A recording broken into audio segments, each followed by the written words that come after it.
Hello students, welcome to JE classes BTech. मेरा नाम है आशुतोष और हम डिस्कशन कर रहे हैं थ्योरी ऑफ मशीन सब्जेक्ट का, जिसका आज हम बेटा यूनिट नंबर 4 का डिस्कशन करेंगे। इसको भी वन शॉट में हम लोग खत्म करेंगे, जैसे आपको थ्योरी ऑफ मशीन के हर एक यूनिट की वन शॉट क्लास प्रोवाइड कराई जा रही है। बस एक चीज मैं आपको फिर याद दिला देना चाहता हूँ, हर एक वीडियो में याद दिला रहा हूँ, न्यूमेरिकल की क्लासेस बेटा थ्योरी की क्लासेस से अलग है। न्यूमेरिकल की क्लासेस न्यूमेरिकल स्पेशल के नाम से इसी प्लेलिस्ट में ऐड कर दी गई हैं हर एक यूनिट की, और थ्योरी की क्लासेस मैं आपको यहाँ पे करा रहा हूँ, ठीक है। क्योंकि अगर मैं न्यूमेरिकल भी इसमें कराने की कोशिश करूंगा तो आप लोगों के साथ धोखेबाजी हो जाएगी, नहीं करा पाऊंगा मैं उतना इफेक्टिव तरीके से, वरना क्लास की लेंथ बहुत लंबी हो जाएगी, फिर वन शॉट का कोई मतलब नहीं रह जाता है ना। तो थ्योरी बेटा यहाँ से पढ़िए, न्यूमेरिकल के लिए आपको वो देखना चाहिए जरूर, क्योंकि थ्योरी ऑफ मशीन न्यूमेरिकल का सब्जेक्ट है। फिर मैं याद दिला देता हूँ। स्टार्ट करते हैं यूनिट नंबर 4 बेटा, विच इज अबाउट बैलेंसिंग। सबसे पहले बात करते हैं बैलेंसिंग की जरूरत क्यों है। देखिए, जब भी कोई चीज मूव करती है जिसके अंदर भी कुछ चलने वाले पार्ट हैं, चाहे वो रेसिप्रोकेटिंग पार्ट हो, रेसिप्रोकेटिंग मतलब ऐसे वाले, चाहे वो रोटरी पार्ट हो, बेटा उसके अंदर वाइब्रेशंस उत्पन्न होते हैं, थोड़ा सा अनबैलेंस फोर्स उत्पन्न होता है, थोड़ा सा अनबैलेंस फोर्स रहता है तथा वाइब्रेशंस उत्पन्न होते हैं। उनको हटाने के लिए हमें बैलेंसिंग करनी पड़ती है, ठीक है, to keep the vibration low and to keep the noise level low, ताकि उनमें आवाज कम से कम आए। तो दो चीजों के लिए हम क्या यूज करते हैं बेटा, बैलेंसिंग यूज करते हैं। एक तो आवाज के लेवल को कम रखने के लिए और एक वाइब्रेशन को कम करने के लिए, ठीक है। अब देखिए, अनबैलेंस फोर्स किस वजह से उत्पन्न होते हैं, किस वजह से डेवलप होते हैं बेटा। किसी भी मशीनरी के अंदर दो तरीके के मास होते हैं हमारे, एक होता है रिवॉल्विंग मास और एक होता है रेसिप्रोकेटिंग मास। क्या मतलब है इनका, देखिए रिवॉल्विंग मास रेसिप्रोकेटिंग मास का ही मतलब है सिंगल स्लाइडर क्रैंक मैकेनिज्म अगर मैं आपका बनाऊं सिंपल सा, तो भाई ये मेरा सिंगल स्लाइडर क्रैंक मैकेनिज्म है। और ज्यादातर केस में बेटा मैं इन्हीं चीजों से डील करता हूँ, सिंगल स्लाइडर क्रैंक मैकेनिज्म से। तो भाई एक तो मेरा रिवॉल्विंग मास है, रिवॉल्विंग मास मतलब ऐसा कोई मास, ऐसा कोई एलिमेंट जो कि रोटरी मोशन कर रहा है, रोटरी मोशन कर रहा है किसी फिक्स पॉइंट के अबाउट, मतलब ऐसे घूम रहा है। और एक होता है रेसिप्रोकेटिंग मास, ये है मेरा रेसिप्रोकेटिंग मास। तो मेनली इन्हीं दोनों मास की वजह से, मतलब इसका कुछ वजन होगा पिस्टन का, इसकी वजह से कुछ अनबैलेंस्ड फोर्स आएगा, और बेटा इस क्रैंक का कुछ वजन होगा, कुछ इसकी वजह से अनबैलेंस्ड फोर्स आएगा।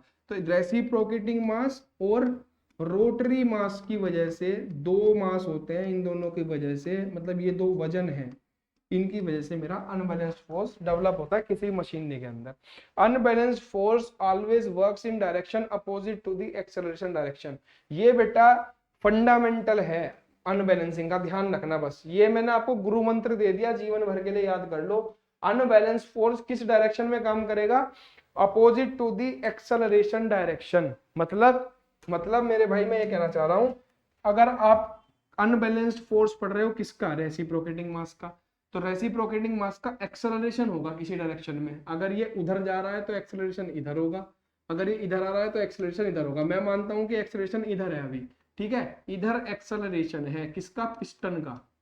तो मेरे भाई अनबैलेंस फोर्स पता किधर आएगा, आंख बंद करके कह देना अनबैलेंस फोर्स इस डायरेक्शन में है, आंख बंद करके कह देना अनबैलेंस फोर्स इस डायरेक्शन में आएगा, opposite to the direction of acceleration. Same काम मैं यही बता देता हूं, फिर बाद में समझने में दिक्कत आती है बच्चों को। देखो ये मेरा रिवॉल्विंग मास है, ये मेरा रिवॉल्विंग मास है भाई, इस पे हमेशा क्या काम करता है, रेडियल एक्सेलरेशन इधर की तरफ काम करेगा, रेडियल एक्सेलरेशन। अगर एक्सेलरेशन की डायरेक्शन ये है तो भाई आंख बंद करके कह देना अनबैलेंस्ड फोर्स इस डायरेक्शन में आएगा। मैं यूएन से दिखाऊंगा, यूएन से अनबैलेंस्ड फोर्स। फोर्स बता दिया मैंने किस वजह से आ रहा है, अनबैलेंस्ड फोर्स का मतलब होता है कुछ भी ऐसी चीज जो कि रेसिप्रोकेट करती है, रोटेट करती है, कोई भी एलिमेंट, कोई भी लिंक किसी मशीन का, तो एक तरीके से फोर्स डेवलप करता है, जिसकी वजह से थोड़ी सी अनबैलेंसिंग बनी रहती है और मशीनरी के अंदर वाइब्रेशंस वगैरह आते रहते हैं। तो उसको कम करने के लिए बेटा हमें बैलेंसिंग करनी पड़ती है। तो उसी का हमें देखना है, एक बार रिवॉल्विंग मास की बैलेंसिंग करेंगे, एक बार रेसिप्रोकेटिंग मास की बैलेंसिंग करेंगे। आपको मैं बता दूं, आपके पेपर में यहां से न्यूमेरिकल आता है, थ्योरी आ भी सकती है नहीं भी आ सकती, पर थ्योरी का इसमें कुछ काम नहीं होता, इसमें न्यूमेरिकल आता है हर साल रखा हुआ आता है न्यूमेरिकल आपके पेपर में 4th यूनिट से, ठीक है जी। आगे चलते हैं बेटा। तो दो तरीके की बैलेंसिंग होती है, एक होती है स्टैटिक बैलेंसिंग और एक होती है डायनेमिक बैलेंसिंग। स्टैटिक बैलेंसिंग और डायनेमिक बैलेंसिंग, देखिए स्टैटिक बैलेंसिंग किसको बोलते हैं, इंटरनल बैलेंसिंग भी इसी को बोलते हैं, और इसको बोलते हैं एक्सटर्नल बैलेंसिंग, डायनेमिक बैलेंसिंग को। तो पहले स्टैटिक बैलेंसिंग कर लेते हैं। स्टैटिक बैलेंसिंग का क्या मतलब होता है, देखो जब भी किसी चीज पे अनबैलेंस्ड फोर्स की बात करते हैं तो भाई देखो दो चीज होंगी, एक तो होगा हमारा अनबैलेंस्ड फोर्स, एक तो होगा अनबैलेंस्ड फोर्स, और एक हो सकता है अनबैलेंस्ड मूवमेंट। अनबैलेंस्ड मूवमेंट मतलब, अबे ये बताओ, बैलेंसिंग का मतलब पता क्या है? बैलेंसिंग का मतलब है कि अगर मैंने इस पेन को ऐसे पकड़ लिया हाथ में, ठीक है, तो कोई भी फोर्स इस पे इस वक्त ऐसा ना काम कर रहा हो जो इस पेन को घुमाने की कोशिश कर रहा हो, या एक्स डायरेक्शन में लेकर जाने की कोशिश कर रहा हो, या वाई डायरेक्शन में लेकर जाने की कोशिश कर रहा हो। तो मतलब कुल मिला के मैं कहना चाह रहा हूं सिग्मा एफ एक्स जीरो होना चाहिए, नेट ऑफ फोर्स इन वो summation of force in x direction should be zero, summation of force in y direction should be zero. तो इसका कुल मतलब है कि F net should be zero, net force उसके ऊपर जीरो होना चाहिए, किसी भी कंपोनेंट के ऊपर, मशीन के किसी भी कंपोनेंट के ऊपर। और दूसरी चीज आती है मेरे भाई सिग्मा एम, मतलब moment, net moment, net moment is equals to zero. अब बेटा मोमेंट और फोर्स आपको स्ट्रेंथ ऑफ मटेरियल में पढ़ाए जाते हैं, वहां पे बहुत डिटेल में डिस्कशन होता है, वहां से सारी चीजें निकल के आती हैं। जब भी हम स्टैटिक बैलेंसिंग करेंगे, स्टैटिक बैलेंसिंग का मतलब होता है, अब देखिए जो चीज मैं बताता रहूंगा उन चीजों को मैं मिटाता रहूंगा, ठीक है, जो चीज मैं बताता रहूंगा, ये पेज मैंने इसलिए रखा हुआ है। तीन चीजें होती हैं, तो भैया स्टैटिक बैलेंसिंग का मतलब होता है कि सारे के सारे मास एक प्लेन में मौजूद हैं, एक प्लेन में। अब ये भी चीज समझानी बड़ी भारी बैठती है लोगों को कि सर प्लेन का क्या मतलब है, अभी बता देते हैं बड़े भाई, कोशिश करते हैं बताने की। रिवॉल्व हो जाएगा क्या ये? नहीं होगा, एक सेकेंड, यहां से भी नहीं होगा।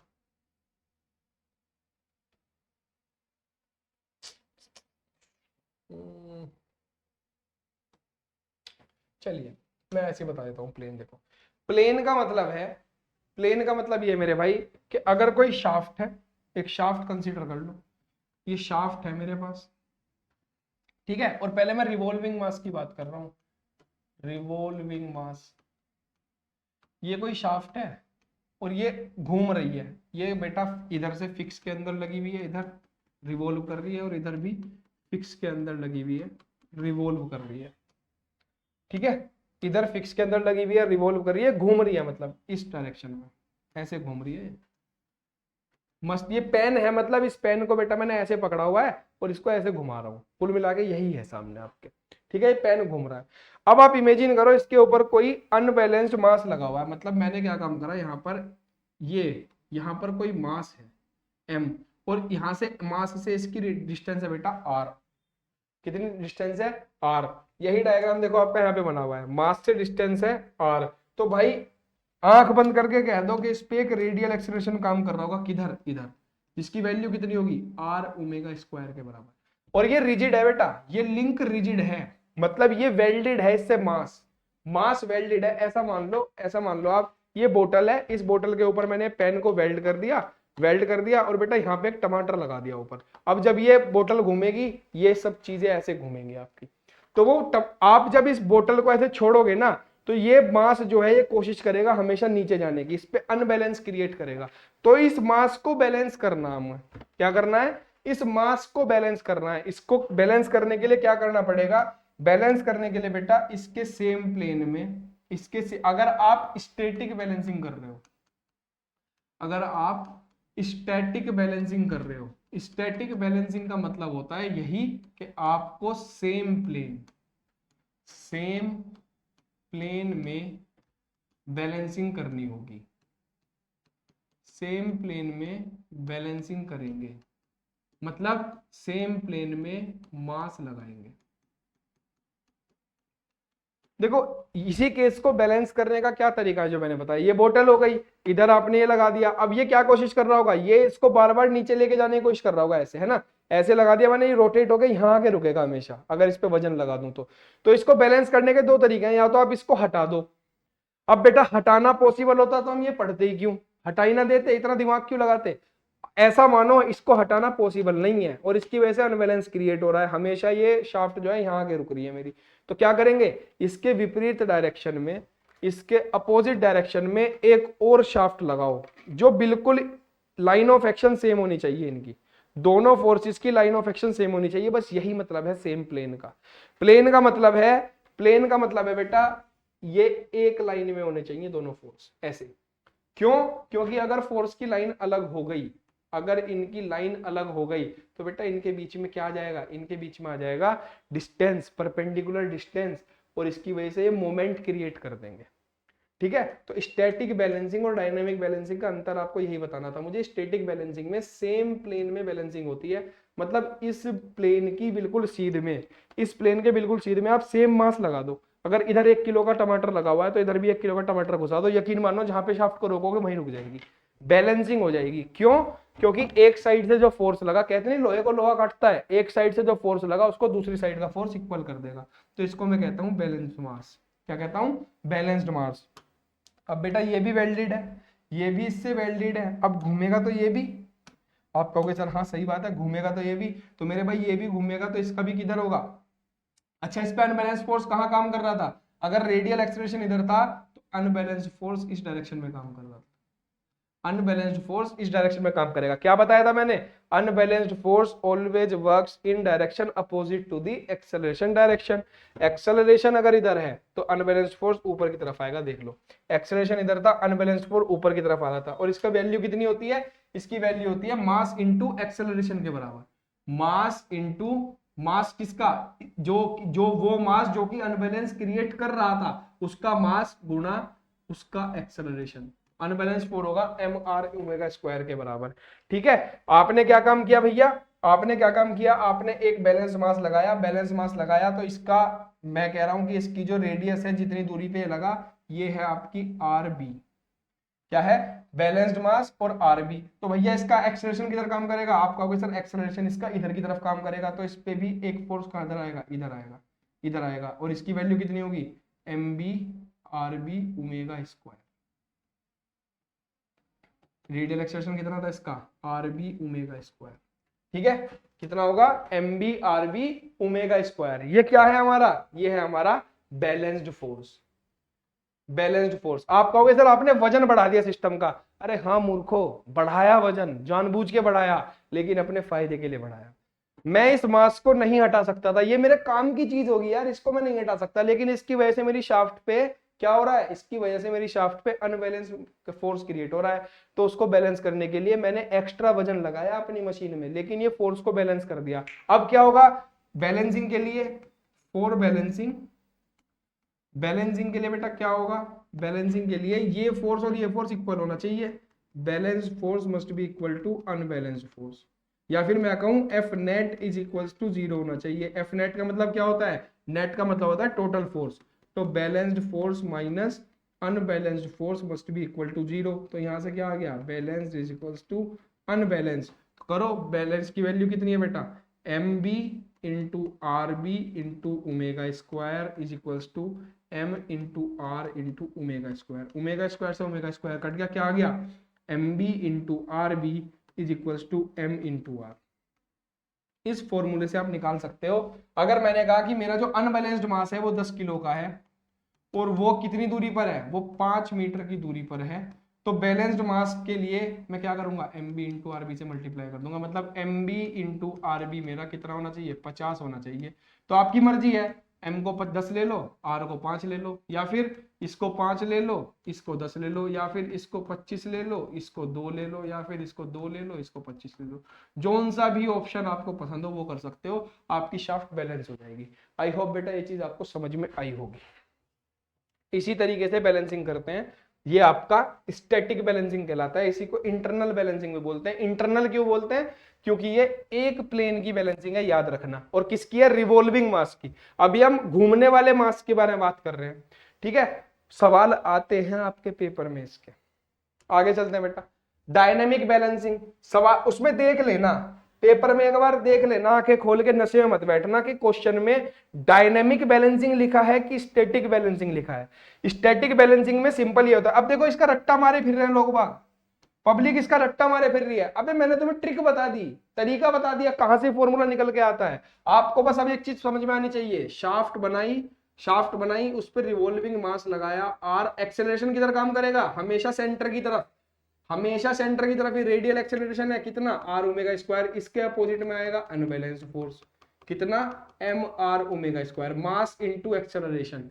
इसको बैलेंस करने के लिए अगर स्टैटिक बैलेंसिंग करनी है तो सेम प्लेन में एक बैलेंसिंग मास लगाओ, इसकी रेडियस मानो आर बी, इसका भी एक्सेलरेशन किधर काम करेगा इधर, तो बैलेंस फोर्स किधर आएगा इधर, ये कितना होगा M B R B omega square, इन दोनों को बराबर रख दो, या तो रट्टा मार लो या भाई समझ लो, मेरा काम है समझाने का, मैं रट्टे के पक्ष में ना आज हूं ना कल था ना आगे कभी रहूंगा। आई होप बेटा ये आपको समझ में आया होगा रिवॉल्विंग मास की स्टैटिक बैलेंसिंग कैसे की जाती है।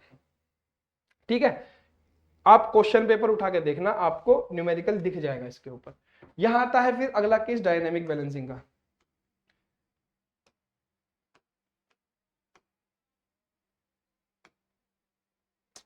यहां आता है केस डायनेमिक बैलेंसिंग का। डायनेमिक बैलेंसिंग में क्या करते हैं, डायनेमिक बैलेंसिंग में सेम प्लेन के अंदर मास नहीं लगाते। डायनेमिक बैलेंसिंग में सेम प्लेन के अंदर मास लगाना अलाउ नहीं होता। क्यों नहीं होता, अब आपका वैसे मिटाया क्यों था, मैं चाह रहा था कि आपके लिए इमेज छोड़ दूं, पर कोई बात नहीं, मेरी किस्मत में तू नहीं, शायद मैं तेरा इंतजार करता हूं। है ओ भाई, रिवॉल्विंग मास, रिवॉल्विंग मास की अनबैलेंसिंग बैलेंसिंग कर रहे हैं हम, और इसमें कौन सी कर रहे हैं बेटा, डायनेमिक बैलेंसिंग। डायनेमिक बैलेंसिंग की एक ही रिक्वायरमेंट है, बस सिर्फ एक रिक्वायरमेंट है, सेम प्लेन में, सेम प्लेन में बैलेंसिंग मास, बैलेंसिंग मास नहीं लगा सकते, नहीं लगाते, मतलब लाइन ऑफ एक्शन अलग अलग होगी दोनों मासेस की।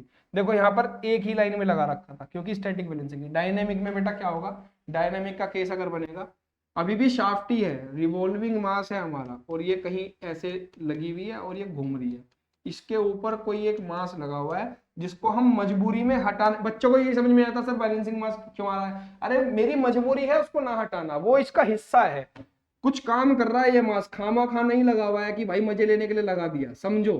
ठीक है, आर, आर दिखाते ही आपके दिमाग में आना चाहिए इसका रेडियल एक्सेलरेशन किधर आएगा, रेडियल एक्सेलरेशन इसका आएगा मेरे भाई हमेशा सेंटर की तरफ, ये क्या है ए आर रेडियल एक्सेलरेशन, इसकी वैल्यू है कितनी आर ओमेगा स्क्वायर, तो इसके अपोजिट डायरेक्शन में मेरा अनबैलेंस्ड फोर्स काम करेगा इधर, ये आ गया मेरा अनबैलेंस्ड फोर्स कितना एम आर ओमेगा स्क्वायर। अब मुझे इसको बैलेंस करना है, बच्चे रट्टा मारे पड़े हैं, भाई समझा करो चीजों को, हाथ जोड़ के आपसे रिक्वेस्ट करता हूं, मैकेनिकल इंजीनियर हो इंजीनियर बनो, रट्टा मत मारो यार। कल को आप लोग डिग्री लेके निकलते हो, दुनिया को बताते फिरते हो कि बताओ इस डिग्री का क्या करें, अबे तुम्हें कुछ नहीं पता यार, रट्टा मार के तुम लोग पास हो गए, तुमसे अभी 2 सवाल पूछ ले जाएंगे टेक्निकल के, तुम फट पड़ोगे क्योंकि तुमने रट्टे मारे हैं।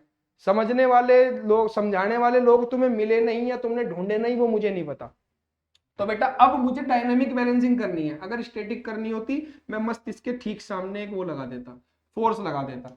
ठीक है, अभी क्या करनी डायनेमिक, डायनेमिक में मुझे क्या करना पड़ेगा, यहाँ थोड़ी दूरी पर मैं वो लगाऊंगा बैलेंस फोर्स, बैलेंस मास। ठीक है, अब देखो ये हो गया एम बी आर बी, इसका एक्सेलरेशन हो गया इधर, तो फोर्स होगा इधर, मैं कहूंगा बैलेंस फोर्स इधर आ गया कितना M B R B omega square. आप कहोगे सर हो गया काम, है ना, जय श्री राम हो गया काम। अबे मूर्ख हो तुम यार, मूर्ख हो, अगर तुम में थोड़ी सी भी अकल है, देखो एफ एन अनबैलेंस्ड काम कर रहा है इस डायरेक्शन में, अगर मैं शाफ्ट को एक लाइन से दिखाऊं, अनबैलेंस्ड काम कर रहा है इस डायरेक्शन में, बैलेंस्ड फोर्स काम कर रहा है इस डायरेक्शन में। बैलेंस्ड मतलब वो फोर्स जो हमने लगाया है इसको, इस फोर्स को काटने के लिए।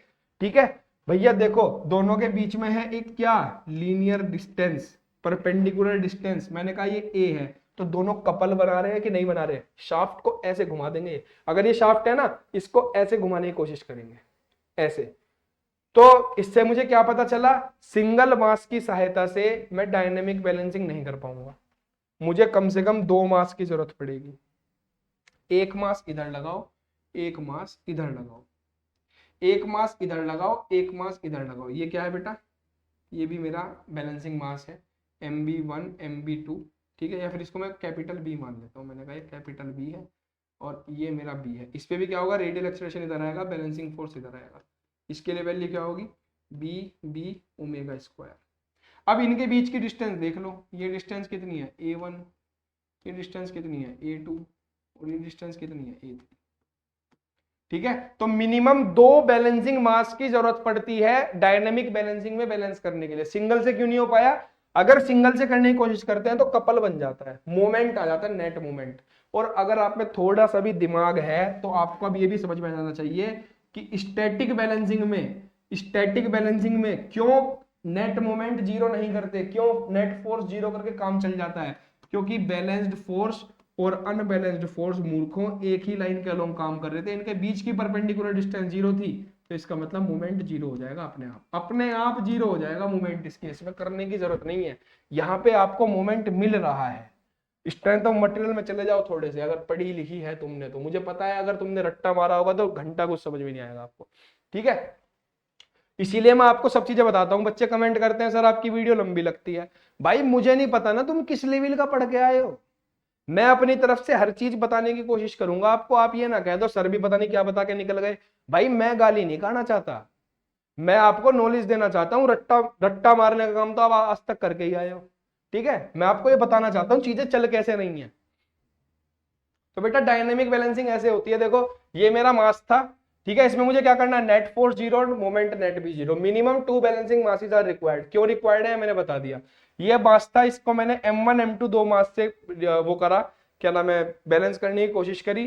तो भाई एफ नेट जब जीरो करूंगा तो एफ नेट जीरो कितना आएगा बेटा, अनबैलेंस्ड फोर्स कितना था इतना, बैलेंसिंग फोर्स कितना होगा ये और ये, तो इन दोनों को जोड़ के इसके बराबर रख दूंगा, तो F unbalanced equal to F1 plus F2। मतलब इसके कारण फोर्स कितना आएगा, एम आर ओमेगा स्क्वायर, इसके कारण M1 R1 omega square, mass of one balancing first balancing mass, radius of first balancing mass और उसका ओमेगा, और सेम काम होगा M2 R2 ओमेगा स्क्वायर। जैसे यहाँ पे करा था वैसे यहाँ पे होगा। भाई यही कह रहा हूं मैं यही कह रहा हूं कि अगर इसको M1 मान लो, इसको M2 मान लो, तो अनबैलेंस्ड फोर्स कितना है, अनबैलेंस्ड को बैलेंस करने के लिए मैंने 2 बैलेंस्ड फोर्स लगाए, FB1 प्लस FB2, पहले मास के कारण बैलेंसिंग फोर्स, दूसरे मास के कारण बैलेंसिंग फोर्स। ये होगा M R omega square is equal to, ये हो जाएगा M1 R1 omega square plus M2 R2 omega square. बच्चे रट्टा मारे पड़े हैं, मैं कह रहा हूं सिर्फ ये डायग्राम समझ में आना चाहिए आपको। ठीक है, यहां से इक्वेशन निकल के आ गई बेटा, वहां पे क्या इक्वेशन थी ये, यहाँ पे क्या ही ये। और अब हमें नेट मोमेंट भी जीरो करना पड़ेगा। क्यों? क्योंकि हमें रिक्वायरमेंट है भाई, हमें शाफ्ट को ऐसे तो रोकना ही है, पर ऐसा भी तो नहीं करना कि शाफ्ट ऐसे घूमने लगे थोड़ी देर में, वो तो और खतरनाक काम हो जाएगा। तो भाई उसके लिए क्या करते हैं, नेट मोमेंट जीरो करते हैं। किसी भी एक पॉइंट के अबाउट मोमेंट ले लो, किसी भी एक पॉइंट के अबाउट जहां पे आप मानना चाहते हो, किसी एक प्लेन के अबाउट या पॉइंट के अबाउट। मैं प्लेन मानता हूं कि ये वाला प्लेन मेरा ए बी प्लेन है, मतलब क्या कहना चाह रहा हूं मैं, प्लेन से क्या मतलब है मेरा, मैं बेटा ये कह रहा हूं कि ये है प्लेन मेरा, जिसमें मेरे ये मास ऐसे घूम रहे हैं मेरे सामने, अगर मैं यहां से देखूंगा तो इस डायरेक्शन में, तो इस प्लेन में है, तो इस प्लेन को मैं मान लेता हूं, इस प्लेन को मैं मान लेता हूं प्लेन ए बी, इसके अबाउट में मोमेंट लूंगा। अब मोमेंट का आपको पता है, force into direction perpendicular distance, क्या होता है बेटा, फोर्स इंटू परपेंडिकुलर डिस्टेंस। इस प्लेन में है ये वाला, इस वाले फोर्स के कारण तो मोमेंट हो गया जीरो, क्योंकि देखो ना केस ये बन गया, यहां पर काम कर रहा है FB1, इधर काम कर रहा है मेरा FB2, सॉरी नीचे की तरफ काम करेगा, इधर काम कर रहा है FB1, इधर काम कर रहा है FB2। ठीक है, और मैं मोमेंट ले रहा हूं इसी प्लेन के अबाउट, मोमेंट ले रहा हूं मैं इसी प्लेन के अबाउट। ठीक है बेटा, तो यहां से इसकी डिस्टेंस और यहां से इसकी डिस्टेंस पेपर में दी होंगी, ये सब चीजें दी होती है, डायग्राम ऐसे ही बना होता है या फिर डायग्राम की वैल्यूज दी होती है। मैंने कहा कि ये ए बी प्लेन है, इस ए बी प्लेन के अबाउट में नेट मोमेंट जो है जीरो ले रहा हूँ, MAB net is equals to zero. तो भाई सबसे पहला फोर्स कौन सा आया, FB1, FB1 से ए बी प्लेन की डिस्टेंस कितनी है, जीरो, क्योंकि ये इसी प्लेन में काम कर रहा है, इसी प्लेन में काम कर रहा है। अगला प्लस का FB2, जो ऊपर की तरफ घुमा रहा है उसको प्लस, जो नीचे की तरफ घुमा रहा है उसको माइनस। मैंने कहा ये A1 है ये A2 है, तो बताओ कितना हो गया, FB2 into A1 minus FB2 into A2 is equal to zero. FB2 की वैल्यू कितनी है, M2R2 omega 2 omega square into A1, और इसकी वैल्यू कितनी है FB2 की, बेटा क्या कर दिया मैंने, ये FB2 नहीं होगा, ये F अनबैलेंस्ड होगा, ये होगा F अनबैलेंस्ड। एक second, let me make it correct, F unbalanced into A1 plus का माइनस का FB2 इंटू A2, और यहाँ से आप वैल्यू निकाल लोगे ओमेगा की टर्म में वैल्यू रख के, देखो यहाँ पर, ठीक है, वैल्यू निकालोगे तो दो इक्वेशन बनेगी, उसमें सिंगल इक्वेशन से काम चल जाएगा, इसमें दो इक्वेशंस आपकी बनेंगी। आई होप ये चीज आपको समझ में आई होगी बेटा। आगे चलते हैं, बैलेंसिंग ऑफ रिवॉल्विंग मासेस, ये वही है जो पीछे हमने पढ़ा अभी, balancing of single mass and balancing mass rotating in same plane, मतलब स्टैटिक बैलेंसिंग जो अभी तक मैंने बताया आपको। और भाई balancing of single mass by using balancing masses revolving in different plane, मतलब अलग अलग प्लेन में मास जो है हमारे बैलेंस कर रहे हैं, यही स्टैटिक बैलेंसिंग और डायनामिक बैलेंसिंग। इसी को आपके सिलेबस में ऐसे दिया गया है इस नाम से कि आप भाई सिंगल मास की मदद से, सिंगल मास की अनबैलेंसिंग है और उसको बैलेंस कर रहे हो सेम प्लेन में रोटेट करा के, मतलब आप कुल मिला के स्टैटिक बैलेंसिंग कर रहे हो। अगर आप सिंगल मास को बेटा दो अलग अलग मासेस से बैलेंस करा रहे हो तो वो आपकी डिफरेंट प्लेन में जा रहे हैं, क्योंकि ये एक प्लेन हो गया, ये एक प्लेन हो गया और ये एक प्लेन हो गया, तो दो अलग अलग प्लेन में डिफरेंट प्लेन की मदद से आपने बैलेंसिंग कराई, इसको मैंने डायनेमिक बैलेंसिंग बोला। ये भी पीछे मैंने आपको बता दी, ये डिस्टेंस आपको दी गई होती है, बस इतना बता दूं, मूवमेंट हमेशा उस प्लेन के अबाउट लेना। सजेशन है एज ए बड़ा भाई, as a senior, as a teacher, as a counsellor, मेरा ये आपसे रिक्वेस्ट है, आप जब भी मूवमेंट लें उस प्लेन के अबाउट लें जिसमें एक अननोन बैलेंसिंग मास हो, आपकी कैलकुलेशन घट जाएगी। मतलब अगर आपने दो मास लगाए तो किसी भी एक मास के अबाउट, किसी भी एक मास जिस प्लेन में काम कर रहा है उस प्लेन के अबाउट मोमेंट ले लेना, इससे ज्यादा मैं इस पर टाइम नहीं दूंगा बेटा। अगला आता है balancing of several masses rotating in same plane. ये देखिए क्या है, आप कहेंगे सर ये क्या बना दिया आपने, और इसके ऊपर न्यूमेरिकल आता है आपके पेपर में, इसके ऊपर न्यूमेरिकल आता है और इससे अगला जो टॉपिक हम करेंगे उसके ऊपर न्यूमेरिकल आता है। देखिए अभी तक बड़े भाई हम ये शाफ्ट बना रहे थे यहां, अभी तक हम ये शाफ्ट बना रहे थे इस तरीके से,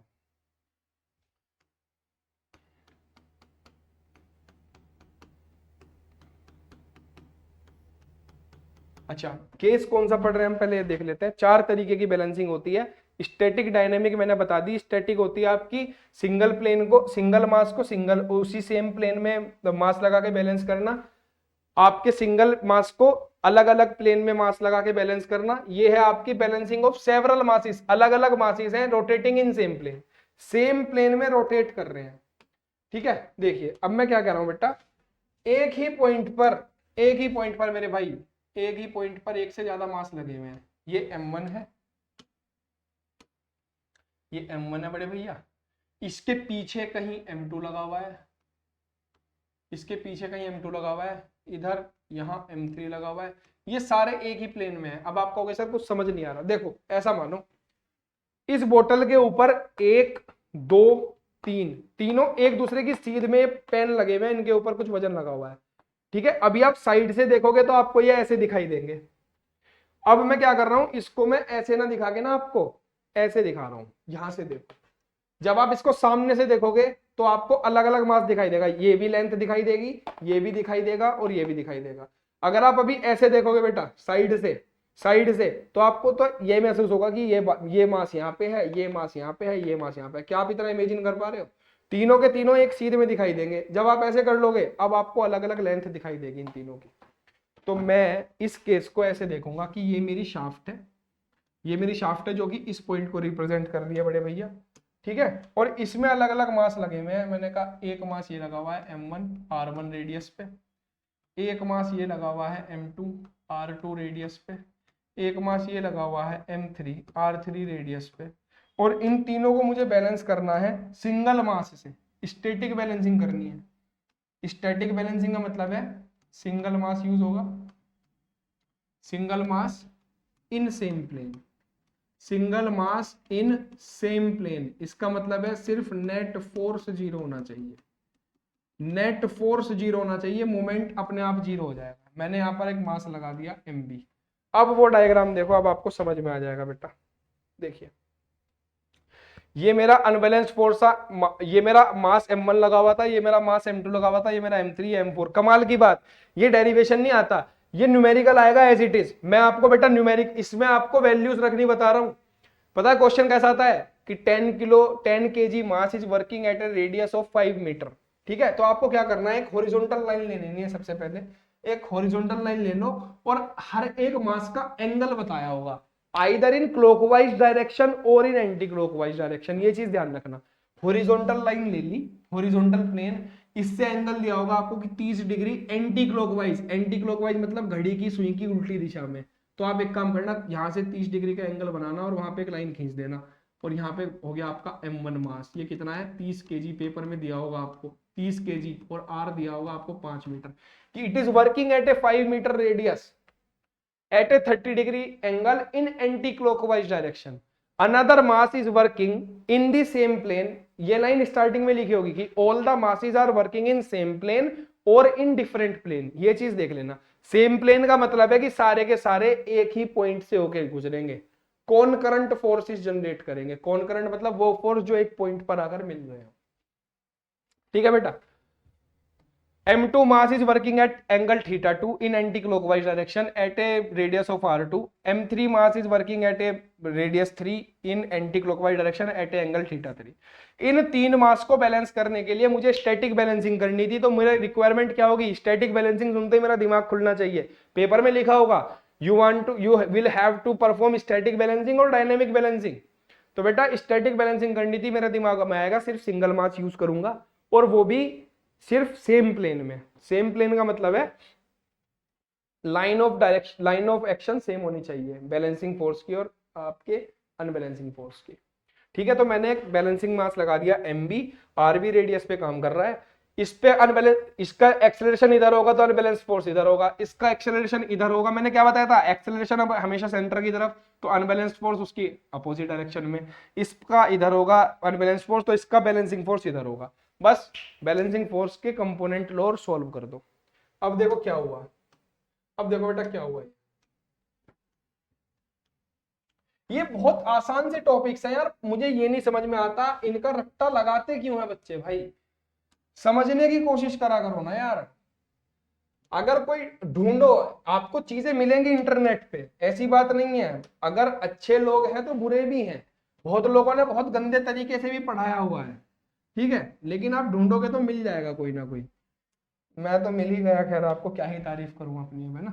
ये बेटा θ1 है, और ये एंगल ध्यान रखना, ये एंगल पता कहां से है, हॉरिजॉन्टल से, यहां से, ठीक है, यहां से एंगल है ये है θ3, और मेरे भाई इसका भी एंगल मैं यहीं से नापूंगा, ये है θb, बैलेंसिंग के नाम से। अब बेटा मैं अगर इसको फोर्स की टर्म में बता दूं, देखो कि इसका रेडियल एक्सेलरेशन इधर होगा तो फोर्स इधर होगा। ये क्या है, F1 लिख दे रहा हूं मैं इसको, F1, ये कितना होगा m1 r1 ओमेगा स्क्वायर, ये कितना होगा F2 होगा m2 r2 ओमेगा स्क्वायर, ये कितना होगा बड़े भाई, ये होगा m3 r3 ओमेगा स्क्वायर। इससे टुच्चे सवाल नहीं लगते मुझे भगवान कसम। और भाई ये कितना होगा FMB, ये होगा MB RB omega square. Force निकालना आ गया, फोर्स हमारा कितना होगा MR ओमेगा स्क्वायर के बराबर होगा, और किसकी डायरेक्शन में, रेडियल एक्सेलरेशन के अपोजिट डायरेक्शन में। रेडियल एक्सेलरेशन हमेशा सेंटर की तरफ, तो उससे बाहर की तरफ फोर्स आएगा। ये रट्टा मत लगाना कि मास की तरफ फोर्स होता है, नहीं नहीं नहीं, एक्सेलरेशन की अपोजिट डायरेक्शन में होता है। तो अब आपके पास कुछ केस ऐसा बन गया, अगर मैं मास वगैरह हटा दूं तो ये हो गया F1 फोर्स, ये हो गया मेरा F2 फोर्स, ये हो गया मेरा F3 फोर्स, और भाई ये हो गया मेरा FB फोर्स। और भैया अब आपने मैकेनिक्स में पढ़ा होगा, आप सब तो पढ़े लिखे आदमी हो यार, हम ही अनपढ़ रह गए। ये θ1, ये है हमारा θ2, ये है हमारा θ3, और बड़े भाई ये है हमारा θ4। आप सब लोगों ने, बड़े भाइयों ने पढ़ा होगा, रिजोल्यूशन ऑफ फोर्सेस करके एक चैप्टर होता था आपका, है याद है कि नहीं है, रिजोल्यूशन ऑफ फोर्सेस करके एक चैप्टर होता था भैया, वहां पे आपको ना ये सब चीजें बताई जाती थी कि रिजोल्यूट कैसे करते हैं फोर्सेस को। सबसे पहले F1 को लो, F1 यहाँ पे काम कर रहा है इधर, है ना, एंगल कितना है θ1, तो बताओ इसका कोस कंपोनेंट और साइन कंपोनेंट आएंगे या नहीं आएंगे, आप कहीं आएंगे सर, यहाँ पे आएगा F1 कोस θ1, और इस पे आ जाएगा F1 साइन θ1। समझ में आया, हो गया F1 रिजोल्यूट हो गया। अब F2 पे आ जाओ बेटा, F2 यहाँ है। अब यहाँ पे बच्चे पता क्या गलती करते हैं, मैं आपको वही बता रहा हूँ, मुझे पता है बच्चे क्या गलती करते हैं, वो यहाँ पे रिजोल्यूट कर देंगे। अरे मूर्खो, ये है θ2 एंगल, θ2 एंगल हॉरिजॉन्टल से है, आपको सारे एंगल्स हॉरिजॉन्टल से निकालने में, बार बार कह रहा हूँ, इस लाइन से एंगल निकालना। अगर आपको ऐसा भी दिया है ना कि दो मासेस के बीच का एंगल दिया है, आप फिर भी हॉरिजॉन्टल से ही एंगल निकालना, ठीक है। F2 को रिजोल्यूट करो, क्या तरीका बताया था भैया, एक ही तरीका है कि यार याद कर लो आप लोग, जिस एक्सिस के साथ में एंगल दिया हो, कौन से के साथ दिया है, इस वाले के, इस पे कोस आएगा, ये मैंने रट्टा मारा हुआ है बेटा 6th क्लास से, जब से भी ये चीज पढ़ी है मैंने, साइन थीटा कोस थीटा, पता नहीं अब तो 8th 9th में जब भी पढ़ी होगी, 9th में पढ़ी थी सॉरी, ट्रिग्नोमेट्री, है ना, कि इसके साथ में कोस आएगा तो यहाँ पे आ जाएगा F2 कोस थीटा, और इसके 90 डिग्री पे यहाँ पे आएगा F2 साइन थीटा। ठीक है, F2 भी रिजोल्यूट हो गया। अब आ जाओ F3 पे। F3 क्या है बेटा, यहां तक का एंगल है θ3, तो मेरे भाई यहां आ जाएगा F3 कोस θ3, और यहां आ जाएगा F3 साइन θ3। सिमिलरली यहाँ पे आ जाएगा आपका, जब बैलेंसिंग फोर्स इसको आप रिजोल्यूट करोगे, ये आ जाएगा FB कोस θB, और यहाँ से आ जाएगा बड़े भैया FB साइन θB। बताओ क्या करा यार यहाँ पे मैंने एक्सेलरेशन के डायरेक्शन के अपोजिट में फोर्स लगाया, फोर्स को अलग डायग्राम बनाया और उसको रिजोल्यूट कर दिया। बस भैया बस, अब आपको इनको रिजोल्यूशन को सोल्व करना आना चाहिए। आपको क्या काम करना है, अनबैलेंस नेट फोर्स कर दो एक्स डायरेक्शन में 0 और नेट फोर्स कर दो वाई डायरेक्शन में 0। जब आप नेट फोर्स एक्स डायरेक्शन में 0 करोगे, तो आपको क्या करना पड़ेगा, आपको करना पड़ेगा FB कोस θB प्लस F1 कोस θ1 प्लस F2 कोस θ2 प्लस F3 कोस θ3। जितने भी मास आपको दिए हैं, 3 दिए हैं, 3 4 दिए हैं, 4 सबको जोड़ो इक्वल टू में 0। ठीक है, सिमिलरली आप वाई डायरेक्शन के लिए करेंगे, सिमिलरली आप क्या करेंगे वाई डायरेक्शन के लिए, ये क्या है sigma fx is equal to 0। आप जब y के लिए करोगे तो y के लिए भी इक्वेशन आ जाएगी, FB साइन वाली इक्वेशन आएगी, क्योंकि उसमें साइन डायरेक्शन आया था, FB F1 sine θ1 plus F2 sine θ2 plus F3 sine θ3 plus F, हो गया ना, बस 3 ही तो थे, इक्वल टू 0 कर दिया बेटा, इक्वल टू 0। अब बस F1 का मान रख दो mr ओमेगा की टर्म में, 1 1 1 2 2 2 3 3 3 4 4 4, जोड़ते रहो। m का मान तीनों का आपको दिया गया होगा, r का मान तीनों का आपको दिया गया होगा, आपके पास 2 इक्वेशंस आ जाएंगी, 2 इक्वेशन आ जाएंगी। यहाँ पर आपके पास अननोन क्या बचेगा, देखो ध्यान से, यहाँ पे बचेगा MB RB साइन θB, यहाँ से आपको कुछ वैल्यू मिलेगी, है ना, क्योंकि इसकी वैल्यू आपको नहीं पता, इसकी वैल्यू नहीं पता, यहां से कुछ वैल्यू मिलेगी, कैसे, MB RB sine theta, sorry cos θB equal to कुछ मिलेगा, इन सबको जोड़ के वैल्यूज को। भैया ये हो गई इक्वेशन 1, ये हो गई आपकी इक्वेशन 2। 1 को 2 से डिवाइड कर दोगे तो क्या आ जाएगा, MB, बेटा न्यूमेरिकल बता रहा हूं मैं आपको, ये न्यूमेरिकल आएगा, इसके ऊपर आपका गारंटी दे सकता हूं, याद रखोगे। यहाँ पे क्या आ जाएगा, MB RB tan θB। ठीक है, यहाँ पे जो वैल्यू मैंने कहा, यहाँ पे 10 आ गया इन सबको जोड़ के, और यहाँ पे आ गया 20, एग्जाम्पल में ले रहा हूँ, तो ये आ गया 10/20। देखो MB RB से MB RB कट गया मेरे भाई, ये कोस होगा, तो ये कितना आ जाएगा, tan θB is equal to 10/20। यहाँ से आपको θB की वैल्यू मिल जाएगी, यहाँ से आपको θB की वैल्यू मिल जाएगी, आपको एंगल मिल जाएगा, वो एंगल मिल जाएगा जिस एंगल पे काम कर रहा होगा। ठीक है, मिल गया एंगल आपको। अब एंगल मिल गया, यहां तक चीज समझ में आ गई। यही चीज देखो मैंने यहाँ पे कर रखी है, इक्वेशन समीशन का मतलब है कि इनको जोड़ के रखना है आपको।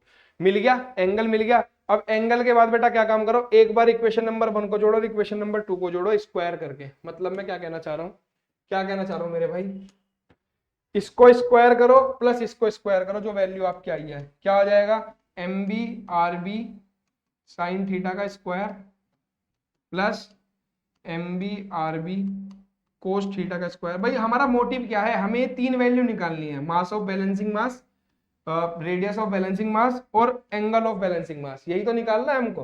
तो स्क्वायर करो, इक्वल टू में क्या जाएगा, 10 का स्क्वायर प्लस 20 का स्क्वायर।